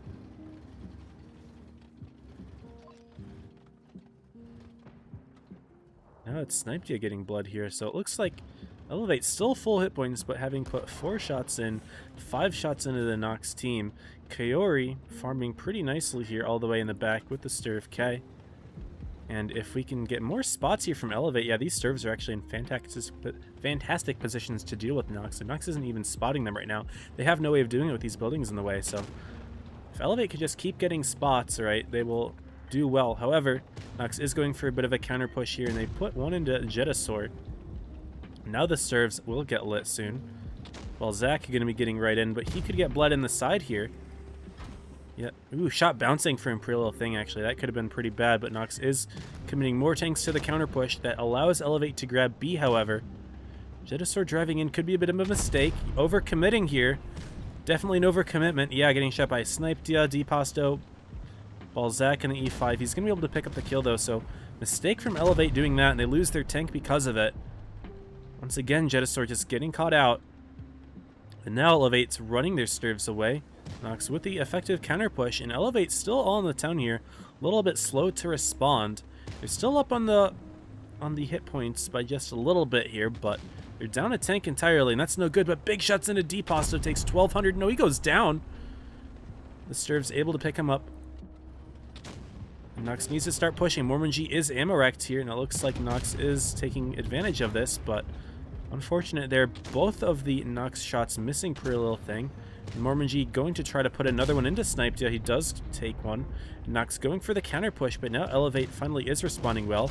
They take out Balzac over on the A base, and a third kill as well, losing Mormon G, but it is a 5-on-4 right now. And most of Elevate's tanks are here. Steps is surrounded, and he's got a Sturv on his back, which could be bad. Pretty little thing will go down quickly. But the bases are looking excellent here for Elevate. 950 cap points. Jensen will be able to pick up the kill and raise in one shot or two. Looks like it's going to take just another one here, but 990 points. Raise backing off as long as he can, but it doesn't even matter because in the end, dub goes to Elevate. They get 2 kills at the very end. 4-on-1 to make it as time expires. And Elevate taking game 1 over Knox. As we already did see Elevate beat Knox in the last set, they will take game 1 here as well.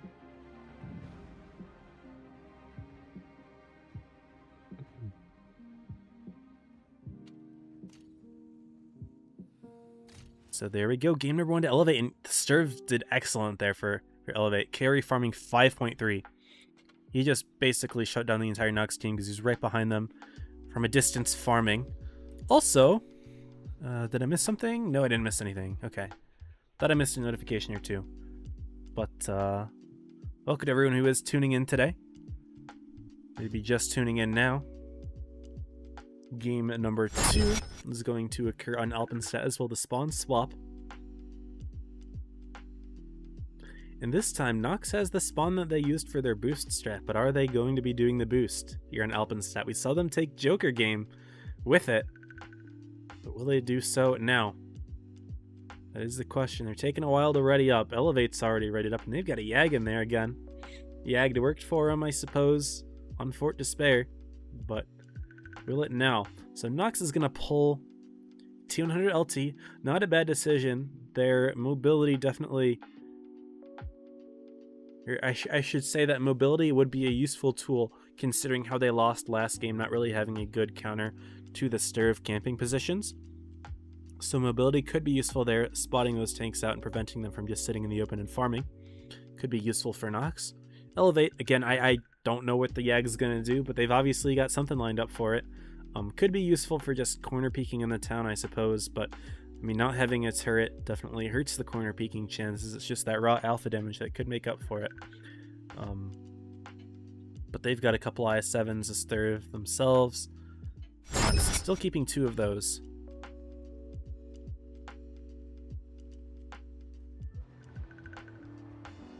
Also, unban me from Pincer.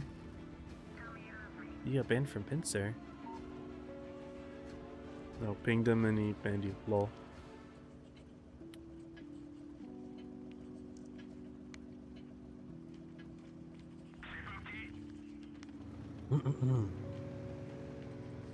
Wait, can I say that? I don't care. Yeah, I don't really care about Shoto. I don't really care about language used in the Twitch chat as long as it complies with the rules.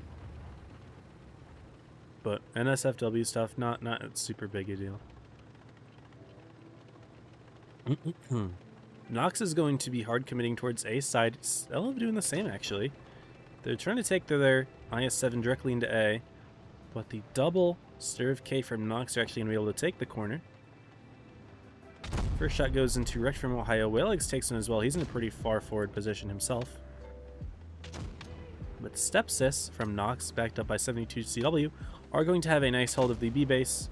He should be able to take that, no problem here. Mormon G peeking all the way out to actually get the reset, but 72 not really helping out very well there, not covering at all. Mormon G was able to sneak that in, but it looks like Elevate's going hard commit right here into Whalelegs.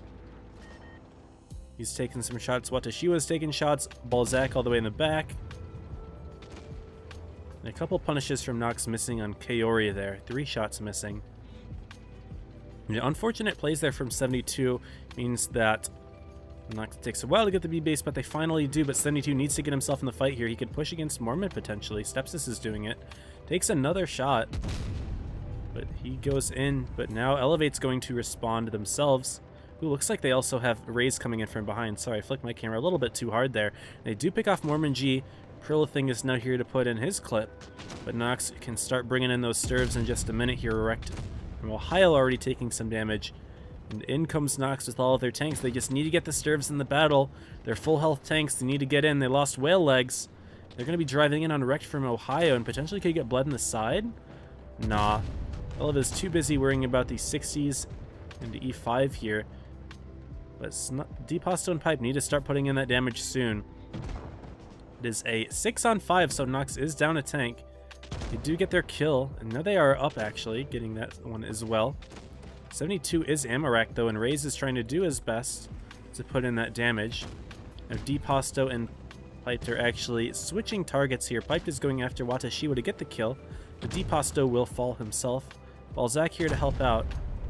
It is a 4-on-4, and Watashiwa is a one-shot. He goes down. And Raze is doing his best now to rotate over to Per Little Thing in the Kranvan, who only has one shell loaded. And Raze should be able to pick up that kill just a moment. In comes the Yag from above, though. Balzac falls, but Pipedya still trying to shoot Jetasaur there. And how is 72 doing? He's no longer ammo-racked and still trying to hold here against Per Little Thing. Raze just needs to pick up this kill. He's going to go all the way around to do it. Take his time. You can afford to do so in the T100. Fast tank. Yag misses the shot, by the way, on Pipedya. And Jetasaur will push in, but Raze will pick up the kill and get right behind Jensen here. Knox are going to even things out here with a Game 2 victory. Light tank proving to be very useful for them in the end game, and I didn't really watch the Yag the entire time, so I didn't exactly see how effective that tank was. So could have maybe highlighted the use of that tank a little bit better, but in the end, Knox did catch Mormon G off guard, put 3 tanks right into him, and Elevate didn't really have the best response. I think Knox could have played that a little bit cleaner with their stirves, but in the end, I mean, Pipedya still did 4k, so he still did his damage just fine. And they got the win in the end, so it's hard to critique that. So the set is evened up. Now we will go to Rockfield for games 3 and 4. Also, I didn't see, how did the Yag do? Yag did 1100, so not super effective. Put in that shot in the end and then like another like 700 somewhere else, so not the most useful of tanks. But Olive is going to be running another interesting lineup here. 2 Yos and a Sheridan. They're going for some trapping plays for sure here. Sheridan to spot, and the Yos, I mean, they could be running double shot for that the trapping ability, you know, to get that damage out quickly. Obviously, the triple shot Yo, more useful for that DPM advantage that it has over most of the other heavy tanks, and also being an autoloader with high DPM. Especially useful because you can get good burst damage and good long-term damage too.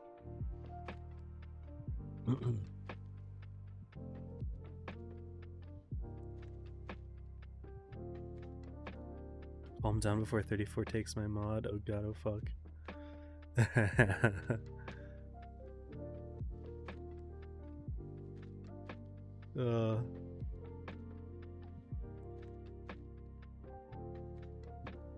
Interesting argument in the town, or in the chat. Why did I say town? What the hell? Interesting argument in the chat.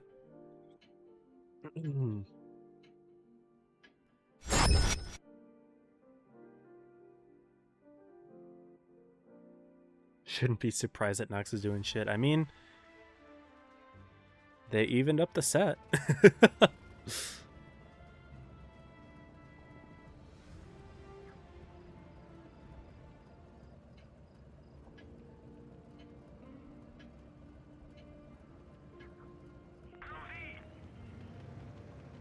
Anyway, game number 3 beginning here on Rockfield.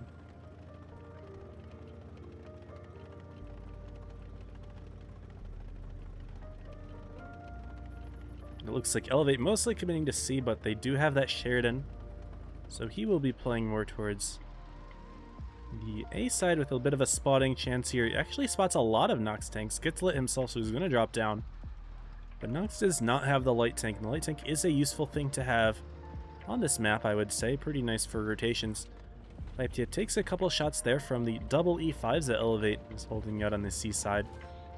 Knox will grab the base quickly, though, taking the lead and forcing some action here from Elevate, but another shot in from Norman G. So Elevate's doing a pretty good job at getting bleeds early on. A lot of these games. The double Yos are now spotted. They're running triple shots, by the way.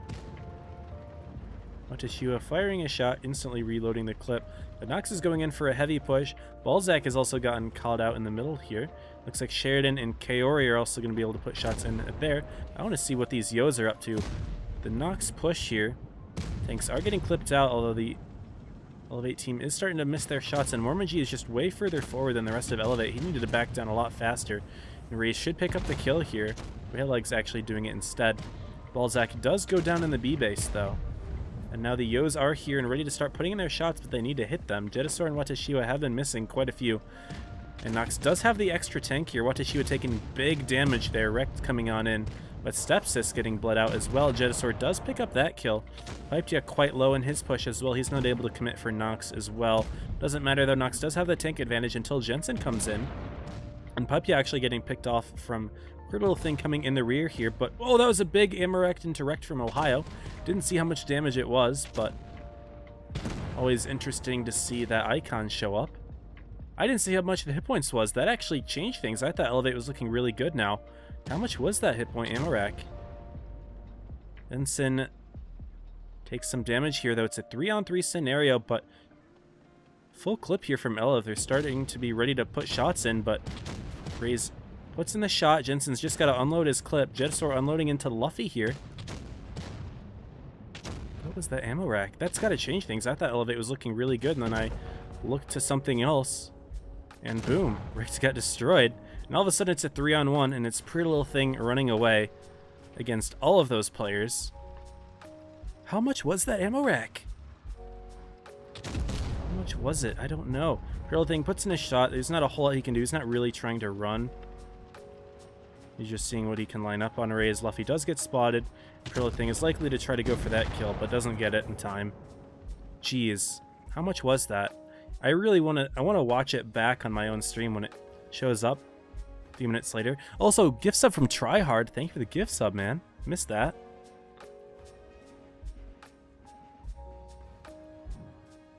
Let's go.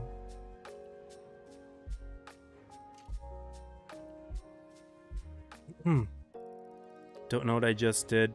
Shoda, you just added a blocked term.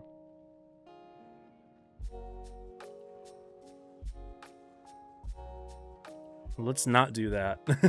Let's not add blocked terms. Why am I being spam pinged?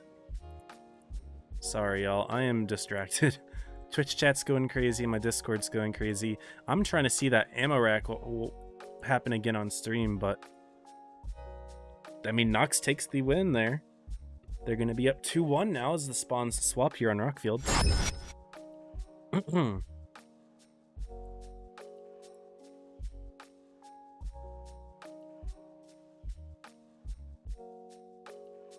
My message is always deleted.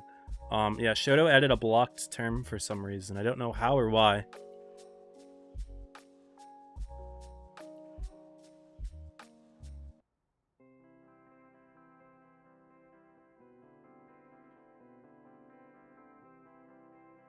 Yeah, 30 seconds until game number 4 starts here. Spawn swap on Rockfield. Triple E5 for Knox. Double Sturves, so they do love their Sturves. Obviously, they've been working all right. Okay, Rekt from Ohio wasn't on that many hit points. 1,200? 1,300? That's still significant, I suppose.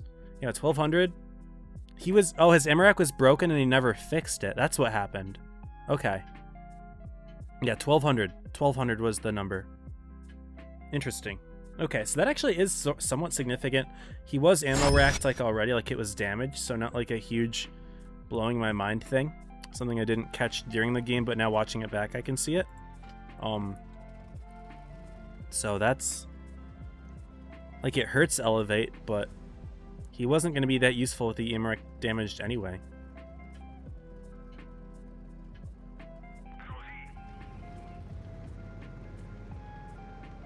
The good mods are absent. Yeah, Shoto, feel free to use your authority to shut these arguments down, bro. Seriously. I'm not here for it.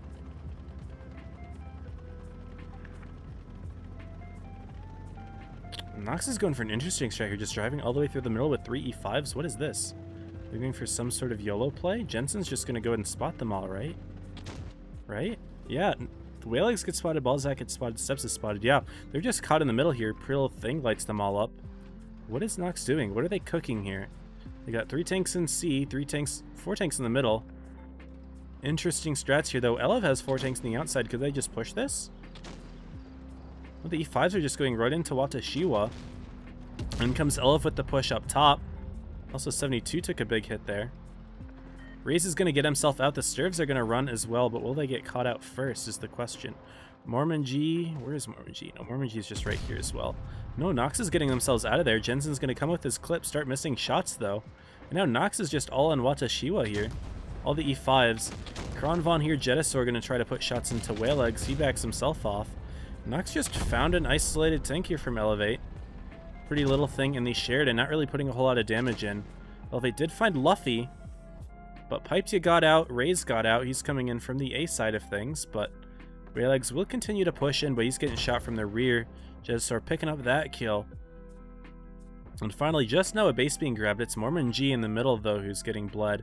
And Pyptia still finding shots in there. He was able to escape the original push from Elevate because of those hyper-mobile tanks that Knox brought in there. So, honestly, well played. But again, Elevator up on the hit points. They're up a tank as well, so it's their game to lose here. It looks like Stepsis is going to be their target. Jetasaur about to unload his full clip in here. Just a second, reloading that last shell. He should be able to help pick up that kill. No, missing a shot there. Come on, you need to be hitting those. Mormon G falls in the middle.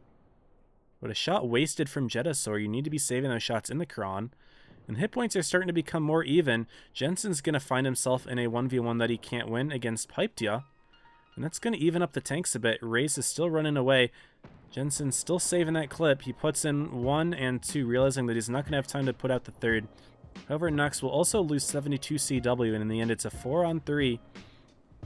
And Elev is going to grab the A-base out from Knox. Pyptia grabbing C? No, not grabbing C. But Rect grabbing B as well. And Knox doesn't have anything prepared to stop it, so this is just going to be 2 bases here from Elevate that Knox is somehow going to have to take down. Now, they do get the reset. Well, Zach with a sneaky one, but will they be able to do it twice? They did take a hit for it. Yep, Pyptia is up top. Rect from Ohio still moving around, and Pyptia misses the shot up top. Also to be noted, Balzac just finally repaired his equipment. He was Amarek for a while, so he didn't have the reload for another reset. Rect from Ohio grabs the base, takes another shot though. He's going to get himself out of there, but will Raze be able to sneak something in? There's Raze. He's spotted, but he drops down. Not able to connect the shot. And Elevator up the cap. They're up a tank, and they're up on the hit points as well. This is their game to lose. They're likely to force a game 5 here unless something crazy happens. Jetasaur in the Kron now has a full clip. That is the nice thing about having an auto reloader. When things slow down, the auto reloaders with their low DPM benefit. And Balzac's just going to drive right on into B. He gets spotted. Weird little thing, putting in a shot somewhere, but it misses. But ballsy play here from Balzac. I mean, it makes sense. It's in his name. But he's grabbing B right out from under Elevate's nose, and they're not doing anything about it. Pyptia, who was covering, didn't do a whole lot about it. And now Pyptia's in a position to try to abuse Jetasaur, but no, he takes one from Kaori as well. Now Jetasaur rushing in onto Balzac here. And what is Raze doing? Where is Raze? He's underneath me right here. He's going to try to support, but not in a useful position. And now Pretty Little Thing can just hunt Balzac down. Elevate's going to grab the B-base right on back. Pretty Little Thing trying to sneak in the kill, doesn't do it, but Raze taking a shot instead. Pyptia also perilously low all the way on this side of the map. Kaori looking that way. And nothing that Knox can do about B-base being grabbed again. Every heavy tank on their team is perilously low. Balzac trying to sneak something in, but Jetasaur got plenty of hit points. Just drive out and get the kill. Rect doing it instead. Pyptia trying to sneak something there. He will put in a shot. No, he actually misses that, but this is Elevate's game right here. 900 points that we're almost at. Knox doesn't really have a whole lot that they can do about this one. Don't have the hit points to keep the game going. Don't have the tanks to put out the damage either. So this is an Elevate win. Question is, will they survive? Nope. Piped goes down to Rect. Raze the last alive. Carry gonna go in. Get the ram kill maybe? Nope. Raze survives. Not that it matters. And another game 5 here. This is a great bracket here that we've got.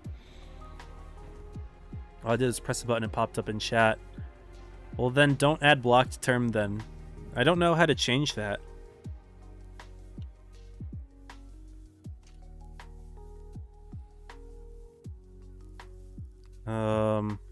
I do not know how to change it, unfortunately.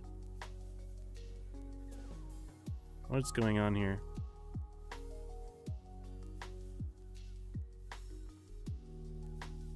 I don't know how to remove it. I'm sorry. I will have to take care of that after the stream. Anyway, game 5, y'all. Game 5. That's what we need to be concerned about here. And we're at Vineyards. Interesting choice for a game 5 map. This is an asymmetrical spawn, where it's typically better for asymmetrical maps to have, like, you know, opportunities for both teams to use both spawns. But no.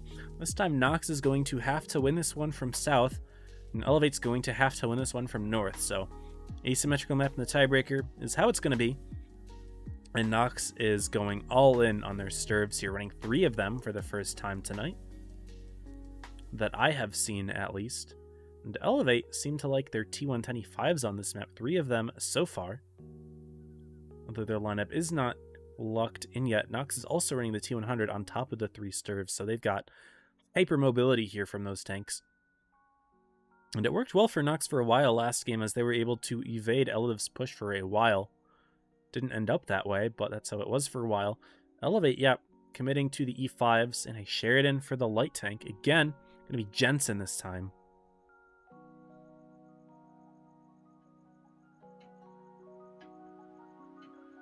But here we go, y'all. Game number 5. This determines who gets to play Reggie for first. Let's get it, y'all. Balzac is Krypton, just say Krypton. But not everyone knows that, right? Why would I say Krypton? Most people aren't going to know that.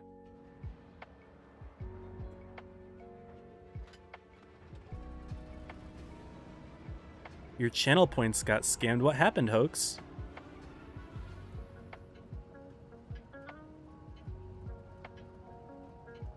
You use 69 channel points to say nice. It doesn't do anything. It doesn't do anything, it just says nice. Anyway here, y'all. Game number 5. Hit points are dead even right now. Only 10 hit points separating these two teams. 11. Or 9. And quick A cap here from Jensen. He's going to get into A first. 72 may try to step into B to try to boost the caps, but I don't think it's going to happen in time. Elevate will have... Wait, no they do! He does get into the base just in time there. No, wait, what? No way. Wait, hold on. Is that crew skills? Jensen got in the base first for sure there, right?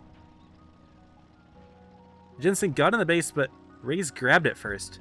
That's got to be like crew skill thing. That's crazy. Y'all, max your crew skills for capping. Elevate, if you're watching this back, max those crew skills, man. I really don't know what happened there. That's just my guess. Anyway, Knox is mostly committed towards C. Elevate, a little bit more spread, but they were mostly expecting for something to go down on the A side of the map. I like 72's position here, just kind of a crossfire type thing in the Kron Von. Looks like Elevate's going to be putting themselves into the town as well. They sneak one into Snepstis. So there's Sheridan's there as well, playing in front of the E5, but since he's a light tank, he's not getting spotted out, but could accidentally take collateral from our blind shell. Now Jensen does get spotted there, putting one in. Knox should be able to grab the space. Luffy is safe, I think. Is Luffy safe? He's spotted. Elevate could sneak in like a track shot, maybe?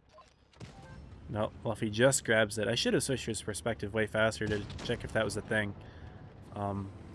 Looks like Pipes did push forward there and took a shot.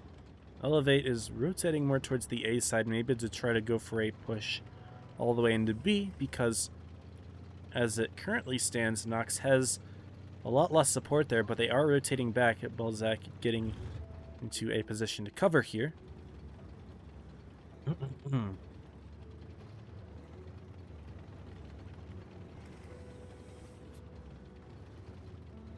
But yes, Elevate is starting their movement through the ruins here. Actually, not through the ruins, they're just going to straight up surpass it.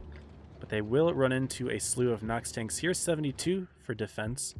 Corey's just going to drive right on in, though, no fear. He's not spotted yet, is now.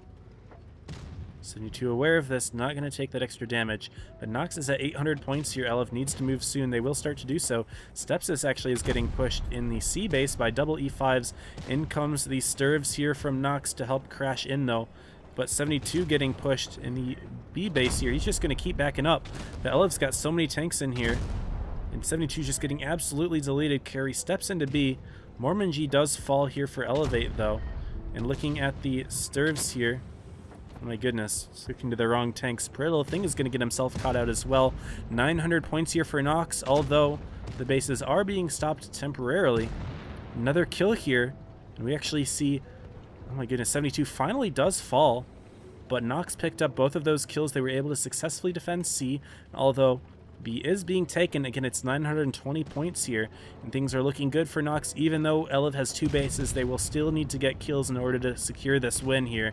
They're going to try to go all in on Piped for that kill, but Wrecked is getting himself pumped here in terms of damage.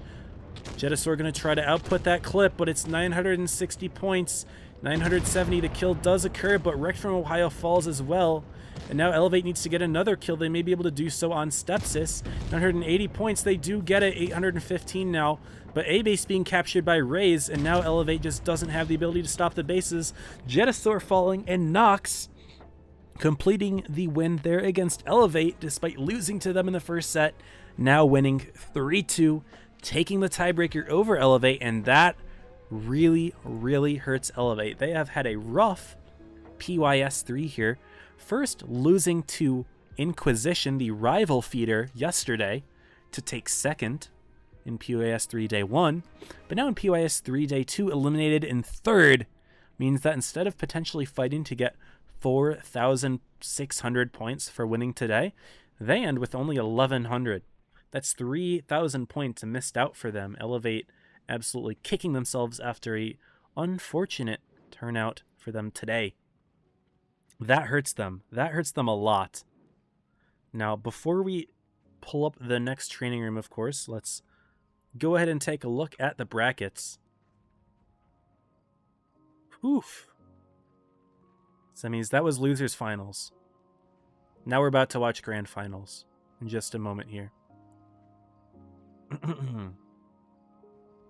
Really quickly, I'm going to go to just chatting so I can join the room, because I did get that invite. And it is Reggie and Knox. Is this a rematch? No rematch here. This is the first time they play tonight.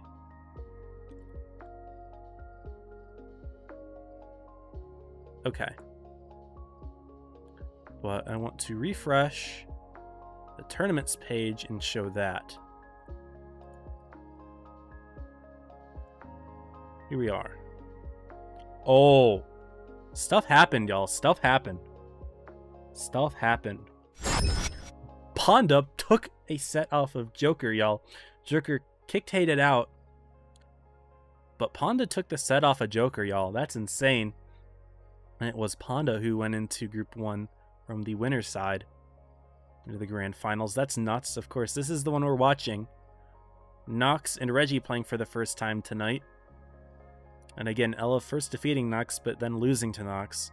Group 3, Apex took straight took him to Game 5, but Apex won. Straight defeats Divinity. MM going out last, unfortunately, for that group. That hurts MM, as they were in the hunt for top 8 as well. 4L handling this bracket pretty nicely. INHO going back into Grands. And another Game 5 set between Origin and SLG, so they are toe-and-toe here, but SLG has not yet won any of these, so that really hurts them. That really hurts them for sure, so if they can take this set, that would be super useful, because right now, I mean, they are in top 8, they're doing well, but this would secure it for the most part if they could just have a good performance from Day 4. Because they're consistently doing well, but they're not winning against the top-level teams. Anyway, here is the training room for Reggie and Knox. Just thought I would update you on the rest of the tournament.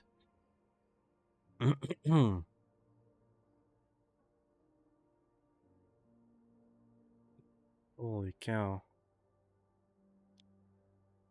But here we are, y'all. Fort Despair is going to be the first map.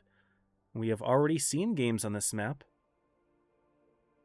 from Reggie. Don't think we saw... Did we see Knox play on this map? Pretty sure it was Reggie. think it was. But anyway, triple 60 from Reggie. Kron, Sturv, IS4, IS7. Knox sticking with E5s on this map. One VK72 though, I mean, I did expect to see one sooner or later. Finally seeing one on this map. And one Sturv from them. So it looks like Gizmo and Mage spectating for Team Reggie. ePositive 72 spectating for Knox. And I didn't update the logos, my fault. There we go. Wow. Voted for them as a joke. They weren't supposed to win. Live get effed. Yo, okay. Okay. 21k points for 2 people? Oh my goodness.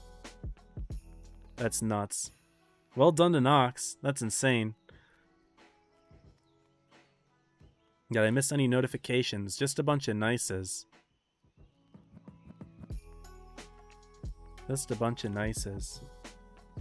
I am still getting pinged in Discord. Leave me alone. Alright, y'all. This is it. Grand Finals Reggie Knox. Teams that have not seen each other tonight. They might have played before, and I don't have those records on hand. But let's get it, y'all. Game 1. Reggie Knox.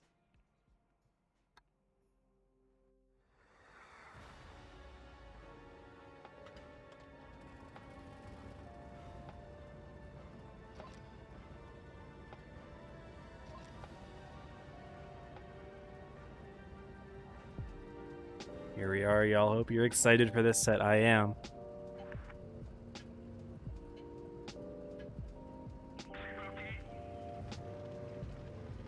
And where will the two teams play? Reggie committing more towards the C side. Atomic not using the typical spot he had been farming in, which is this one right here. Instead, going more towards the TD area, where Elevated previously placed a Yag. Knox doing a bit of a spread strat. They've got a couple tanks out towards C. Hyped in the cubby hole, spotting Gentleman in the Kron. I think Kronvan's probably a better tank to put there. Although he does take a shot there. Who put that in? Oh, that was an HE from the 72. I was going to say, I can't imagine any tanks just penned Gentleman right there. That would be insane. Matchstick getting into the base early. A reset from Rayquaza, though. Is anyone from Reggie here to suppress the shot again, or else he's just going to get HE'd once more? Yep. Matchstick not able to grab the base yet. Now Dubronx from Reggie is here to try to put a shot into Rayquaza for pulling forward. Does that there. Rayquaza takes the hit and will back off, allowing Reggie to grab C. So good support there from Reggie, allowing them to grab the base. And they do take the cap lead. Knox bringing a couple more tanks over the A side, but Reggie is already there. Susie and Seal. However, B-base not quite covered, and Seal won't be able to do that without pulling out in front of the Kronvan. He's going to try to sneak something in on him, though. Susie taking a hit from Raze, not getting the... Ooh, he did get reset, though. Maybe it was a tracking shell, not entirely sure what happened, but Raze did take that. He's going to back away, make it harder for Susie to put one in, and Susie misses, but Raze just drives out of the base straight up. Raze, what are you doing, you goofy little goober? You would have had the base by now. Driving out yet again. Raze is having a moment. And here Susie is now probably will have the opportunity to reset. No, Raze is in that bush. That bush is actually going to prevent Raze from getting spotted, so he finally makes it work there. Nicely done, Raze. You figured it out in the end. Gentleman taking another shot. And Rayquaza will try to stop C now. Do we have any opposition here from Reggie? Yes. But Matchstick missing the shot entirely. So now, Knox has 2 bases, and it's a little bit harder to grab this base than it is to reset it. But Reggie will put 2 tanks onto Rayquaza here. Dubronx puts in a big one. Luffy makes his way in, but Crayola, Atomic, and Gentleman are all going to start supporting soon, and Knox bringing in their tanks a little slowly here. Steps is coming in from behind in the VK72, but going to be doing that extremely slowly. Atomic missing the kill on Rayquaza, so he's going to get out alive for now. Knox starting to bring their tanks in. It's an old-fashioned brawl here. But Reggie is way up on the hit points right now. Crayola's going to try to get a shot into Luffy. Looking on the other side, Steps is actually getting caught out by all of Reggie's tanks on the outside here. Gentleman rotating around. The kill goes in. Down goes Matchstick. So 2-tank lead briefly there. But now it's a 3-tank lead. Oh my goodness. Right away, it is a 6-on-3. And Reggie's focus fire is amazing. Look at this. Tanks from Knox are full health except for their focus fire target of Pipedea. Atomic trying to sneak that in. Raze gets a very nice gun block though, and Atomic falls. It's a 3-on-5, and the hit points are still somewhat close. And well played from Knox driving forward here, away from the 60 TPs. Seal will put this one in though. But Knox finds Crayola. However, Raze has split his attention somewhere else. Pipedea is going to put in the shot. Raze takes a little bit longer to get the kill, but all of a sudden it's a 4-on-3 now. Reggie's got 2 tanks on Balzac though, and Susie should be able to pick up that kill so they can divert their attention back to Pipedea and Raze. Yep, down Balzac goes, and is now Dubronx and Seal both trying to deal with Raze, and Pipedea maybe should have gone for the kill shot because Raze bounces it. Pipe finally does get it, but Reggie brings in the rest of their tanks, and Dubronx just has too many hit points here. Misses the shot though, come on, you can't be missing that. But Gentleman should be able to clip Raze out here nicely. That's 1 shot in. Second should get the kill. Down he goes, and Pipedea in a 2-on-1 now. Susie puts in a big one. But Pipes could actually get the kill on Gentleman. He's going to have to roll high to get this one and evade Susie, but he bounces it instead. He still drives backwards, but Susie picks up the kill in the end. Game 1, going to Reggie there. Right on down to the wire. But Knox a little bit slow bringing in their tanks, and Reggie just kind of allocated their resources better. Just more of a counter push right into the seaside. They had more tanks most of the way. And Pipedea almost brought it back there. It was actually really nice damage from him. Mostly farmed at the end, the Sturv just showing how good that tank can do. But Gentleman, top damage 4.9 from him. MVP for that game from Reggie. So they are now up 1-0, and that was just game 1, y'all. Game 1 was close. Just wait, we've got a whole set to play here. Spawn swap on Fort Despair.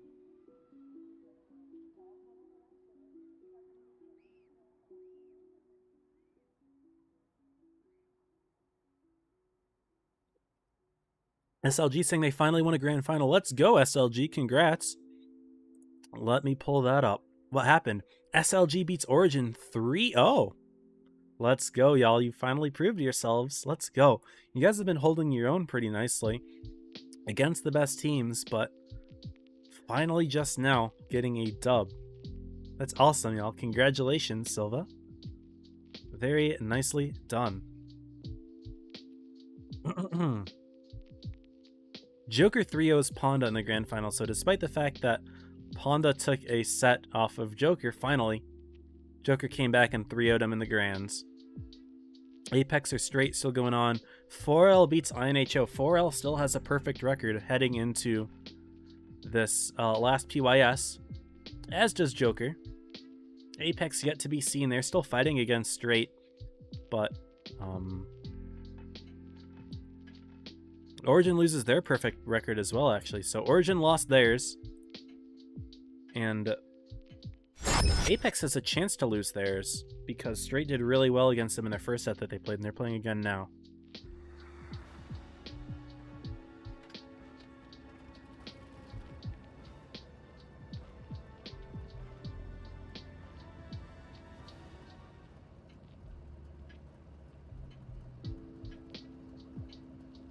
Here we go, y'all. Let's get it. Game 2 begins, and we're seeing a mouse from Reggie. I was not really paying attention there. I was trying to look at the other scores from the sets that are going on outside of this one. And that's actually insane. So SLG breaking Origin's perfect record. 4L keeps theirs and Joker keeps theirs. Question is, what will Knox do? Knox is hard committing C. 2 tanks get spotted, 3 tanks get spotted. Crayola starts backing up now.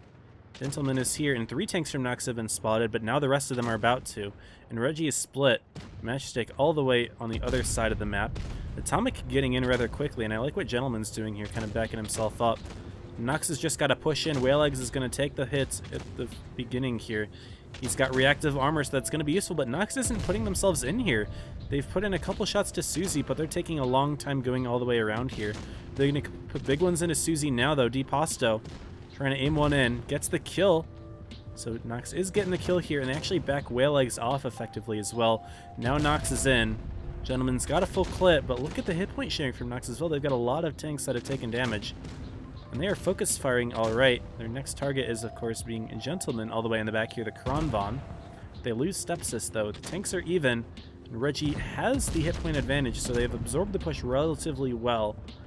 5 tanks on 5, but Reggie's got a big advantage here. Knox just took way too long to commit to that push. And while they did get the initial kill, they didn't really have an advantage for long having that extra gun in the game. Crayola is going to be able to hunt down Whale Legs here, most likely, unless somehow Whale Legs rolls 439. But nope, Crayola picks up that kill. While Zach going to try to hunt down Crayola, but a low roll 438, leaving Crayola's on 1. Crayola's on 1, y'all. While Zach can just breathe on him and he dies, but no. Just thought I'd point that out. It's a 5 on 4, but Reggie has bigger advantage than that. So they have double the hit points of Knox as the tanks even out. And Raze will fall in a second here. No, Atomic misses the shot, but Seal goes down.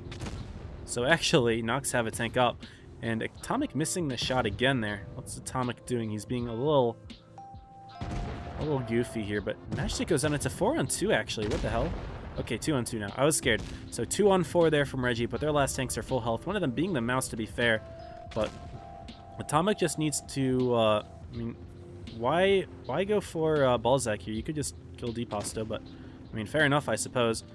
Have Gizmo do this one-on-one, so not really any focus fire to be seen here. And Atomic just going to pick up the kill on Balzac first, and Gizmo just going to hold on as long as he can. The shot goes in. Gizmo puts his into DePasto. It's a 2-on-1, and DePasto's got a lot of punching to do, but Gizmo's a 3-shot. Atomic's a 2-shot. It's going to be very difficult for DePasto to find those reloads. So game number 3 will go to Reggie here. So it is a back and... Sorry, this is game 2. Sorry. Game 2 also goes to Reggie. I'm sorry. I don't know why I said that was game 3. Reggie is now up 2-0 over Knox. Despite some sussy plays from Reggie at the end, in the end, they did absorb the push from Knox quite well. Knox a little bit hesitant to commit there. And yeah, Whale Legs is pretty much like a quarter of his hit points before Knox started doing damage. Interesting.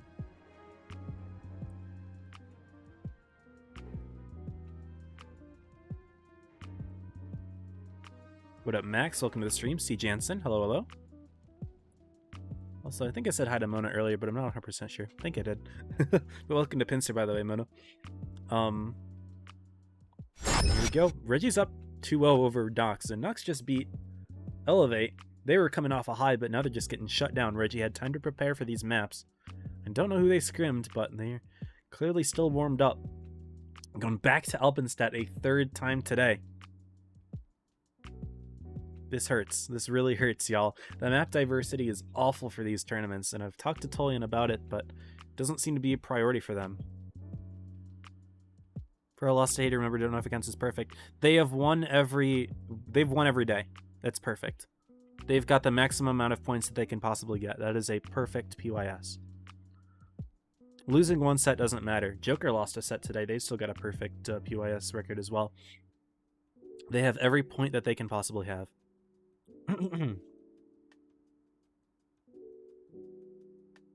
Apex always sloppy. Yeah, Apex is wildly inconsistent. That's their issue. I mean, obviously they've had a perfect record so far for these PYSs, but against high-level teams, they really struggle. They're very wildcard, because they can beat Joker on their prime. They've taken sets off of Joker in the past, but they will also get absolutely destroyed by other teams. Like Ponda destroyed them last season. Origin destroyed them last season.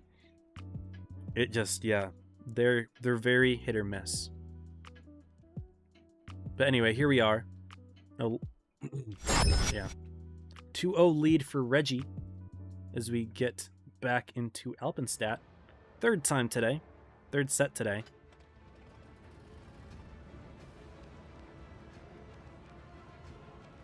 And real quick refreshing of the set between Apex and Straight, because I'm curious.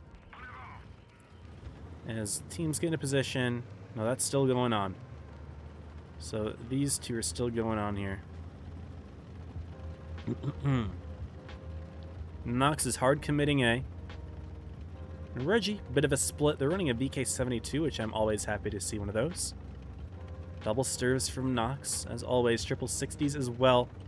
And DePasto going to be playing in the spot that formerly there was an E5 in with 72, but he got shot from the rear the last time this side was run. But Knox was more committed to C that time.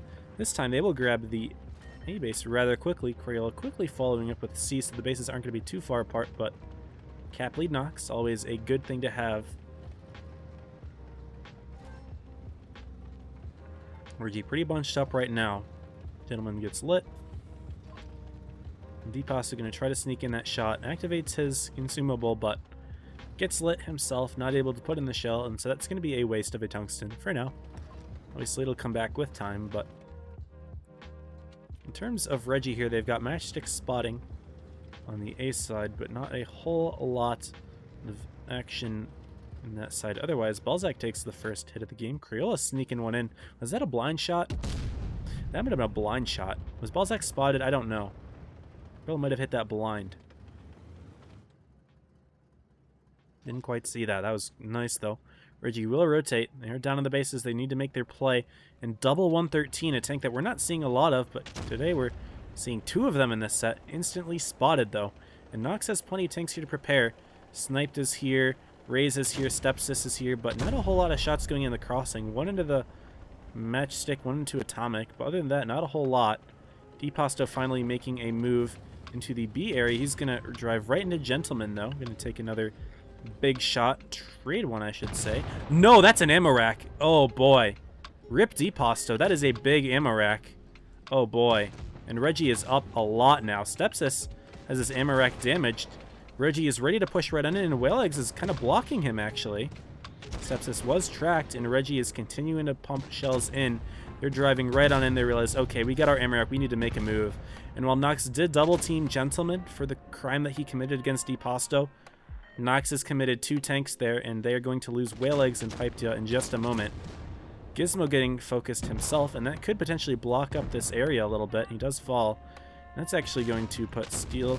So I was going to say it makes Steel kind of stuck, but no, he's fine. It's a 5-on-4, though, and Reggie has the hit points, as well as the guns. Atomic going to try to hunt Raze down, potentially? I don't know if that's going to go well, but the 113 Susie's also going to get in, which means that we're going to be seeing an even 3-on-3 here. Crayola going to sneak shots into Luffy, and Seal's trying to line something up as well. Put that in. Does so. Crayola will pick up the kill here before Seal getting taken down, but Raze is actually doing a sneaky little 1v2 here, trying to side hug Atomic the best he can, but he can't avoid both of the tanks for long. Will Raze be able to pick the kill into Atomic, though? Atomic misses the shot. Susie should get the kill, does so. And it is a 4-on-2 now. This is Reggie's game to lose. And Snipia doesn't really have anywhere to go. He turns around, goes down to Susie. Balzac, the last tank remaining. It is a heartbreak to see a basically full health ammo rack in the deciding game here, but Reggie will take it 3-0. It definitely helped them out a little bit there, not gonna lie, but that's that. Reggie wins 3-0 over Knox. Congratulations to Reggie. You guys bring yourselves back into it.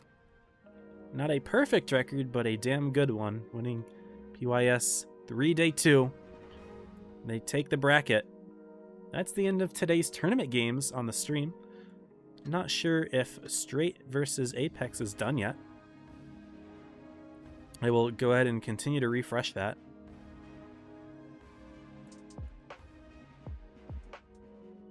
Showing all the groups here. Let's see what's still going on.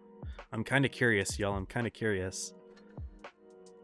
Apex are my homies, but it would be interesting to see them finally drop a set. I mean, Straight took him to Game 5. I think that was the first Game 5 that Apex has faced it this season.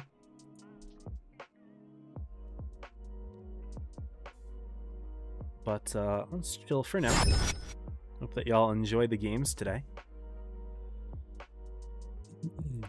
What did I get in here? Has this been like here this whole time? It's probably has, and I just didn't notice. Yeah, I guess so. Very cool. I hate having these the icons that don't go away. Like I got a chat message as well. Watashiwa, hello, hello. And come on, I'm refreshing here.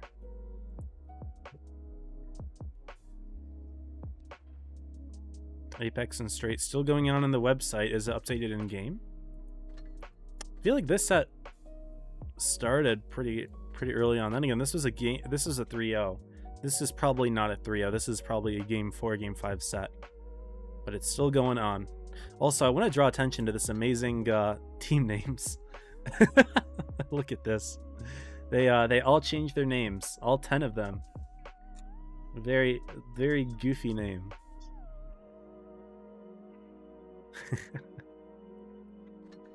Alright, I'll wait just a little bit longer to see if this last result will refresh. Still no. Checking the website as well, because sometimes it updates there first.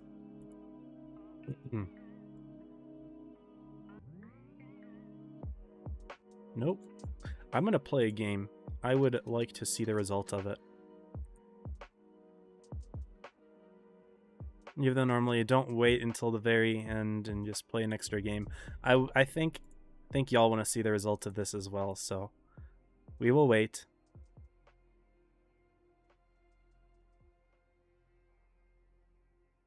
And thank you, Shoto, for the timeout there. Yeah, none of that. Thank you. None of that.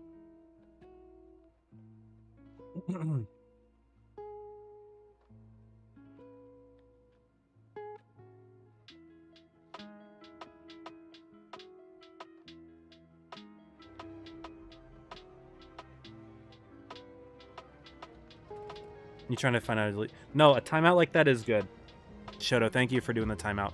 A timeout means that it deletes their messages and makes them unable to send messages. So 1800 seconds is 300 times 6. That's 30 minutes. That's fine. I'm good with that. Common, Knox, L. I mean, hey, Knox made it to the grand finals today. They did fine. They did fine. Reggie's just better this season.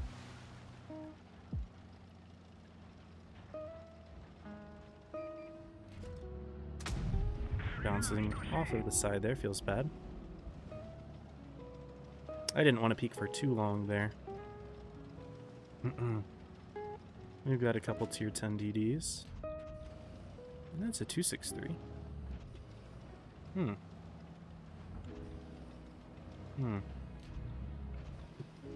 What do I do here? Don't really want the 263 behind me. But I don't have much of a choice now, do I? I will simply continue to spot best I can.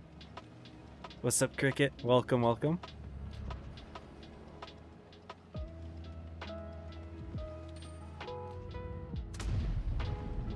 Yeah, unfortunately, it does end up behind me, and this 260's doing jack shit.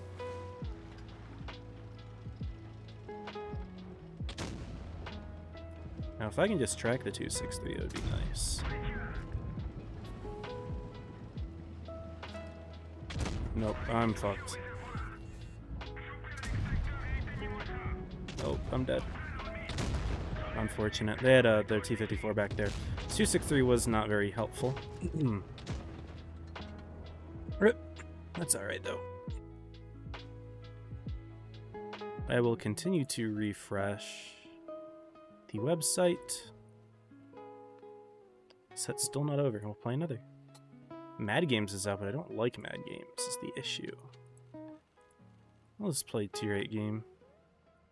Where's my prog? There it is.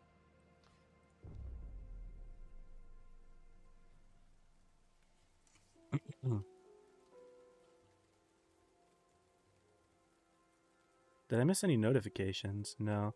Just a bunch of nices. Nice. 43,200 seconds. Damn, go crazy.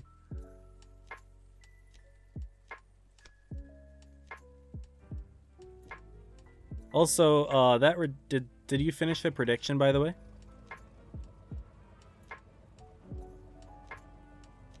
Yeah, looks like you did. Okay. We're good, we're good. Nice. Alright. I mean, I had some really good games in the AMX today, so I was bound to have a bad one, right? That was unfortunate. Was that one shot of damage, or did I get a second in? This 1375 is really just completely screwing my path. Screw you, I'm just gonna push you out of the way. You're not gonna please try to let me move. Ooh, I got spotted first. The 1375, I don't know why you would turn like that into me. You're just gonna come back to this position anyway. That's so goofy. Straight beats Apex 3-2. Oh, uh-oh. Uh-oh. Ready for a look at straight player names? I already did. What? Wow, straight wins though. That's awesome for them. Good stuff. Exciting. I was waiting for that. Changing it to 12 hours. That's fine. I'm cool with that. I don't mind. Truce has kind of been acting like a jackass in chat lately. Oh god. Let's track him. And get down if I can. Unfortunately didn't connect that second shot. Our team's doing pretty well though.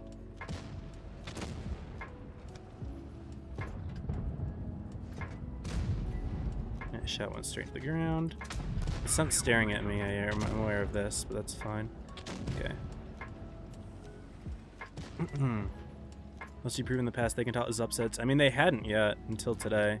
They hadn't won any sets against like top level teams.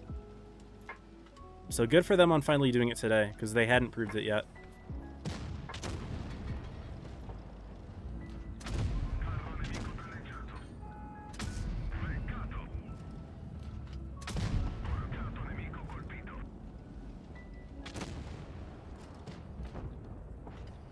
I'll let the tiger get the kill, whatever.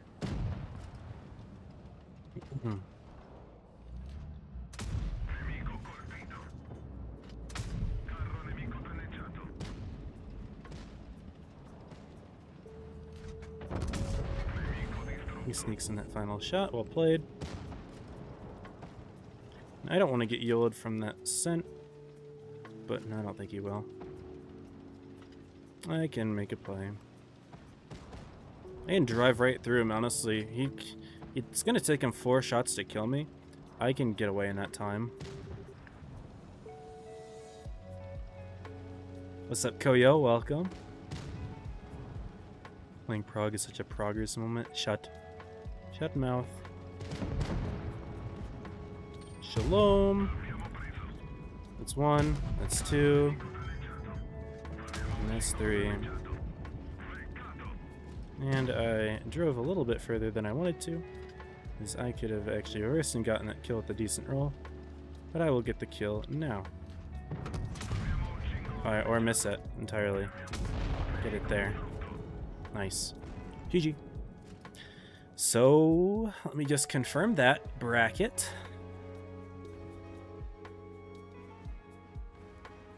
And yeah. Straight finally defeats Apex. So Apex loses their undefeated streak, as does Origin today. So things are going to be shaken up a little bit. Now, the question is, will SLG pass Apex into Origin because of the change in point differentials? That's the question. Is the Hall of Fame out? I don't think the Hall of Fame is out. No, it's not. But in terms of brackets, I can go ahead and show it. So nice game for us on top of damage there. Yeah, here we go. So Joker 3-0ing Ponda from the loser's side. Reggie 3-0ing Knox. Straight 3-2ing Apex. So that would have been a good bracket to watch as well. 4L 3-1ing INHO. And SLG destroying Origin 3-0. So very nicely done. GG's. Mad Games and Figure to Boss. Those are my 2 least favorite game modes. They're kind of interchangeable, Yaki and Shoto, but I like Big Boss a little more just because of Gravitron. That's the only reason that I put Big Boss as not my least favorite.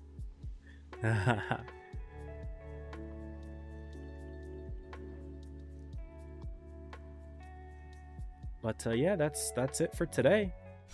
That is indeed it for today, y'all. So I hope that you enjoyed the set. PYS 4 is going to be on Thursday, so tomorrow no tournament. I may do a test stream, I may not. But if I do a test stream, it'll be with no delay most likely, because I won't be streaming a tournament. So we'll see how it goes. And yes, anyway, let's see. Are there people playing Blitz? Yes, there are. So we're going to go ahead and raid someone on Twitch now. So if y'all would like to join the raid, we're going to start that right now. And yeah, go and show this person support. Haven't chosen them yet as of now, but you know, with a delay I will have. So show them support. Do appreciate when you guys do that. And yeah, that's mostly it. If you're on YouTube, see you around. And as always, stay safe. Happy tanking.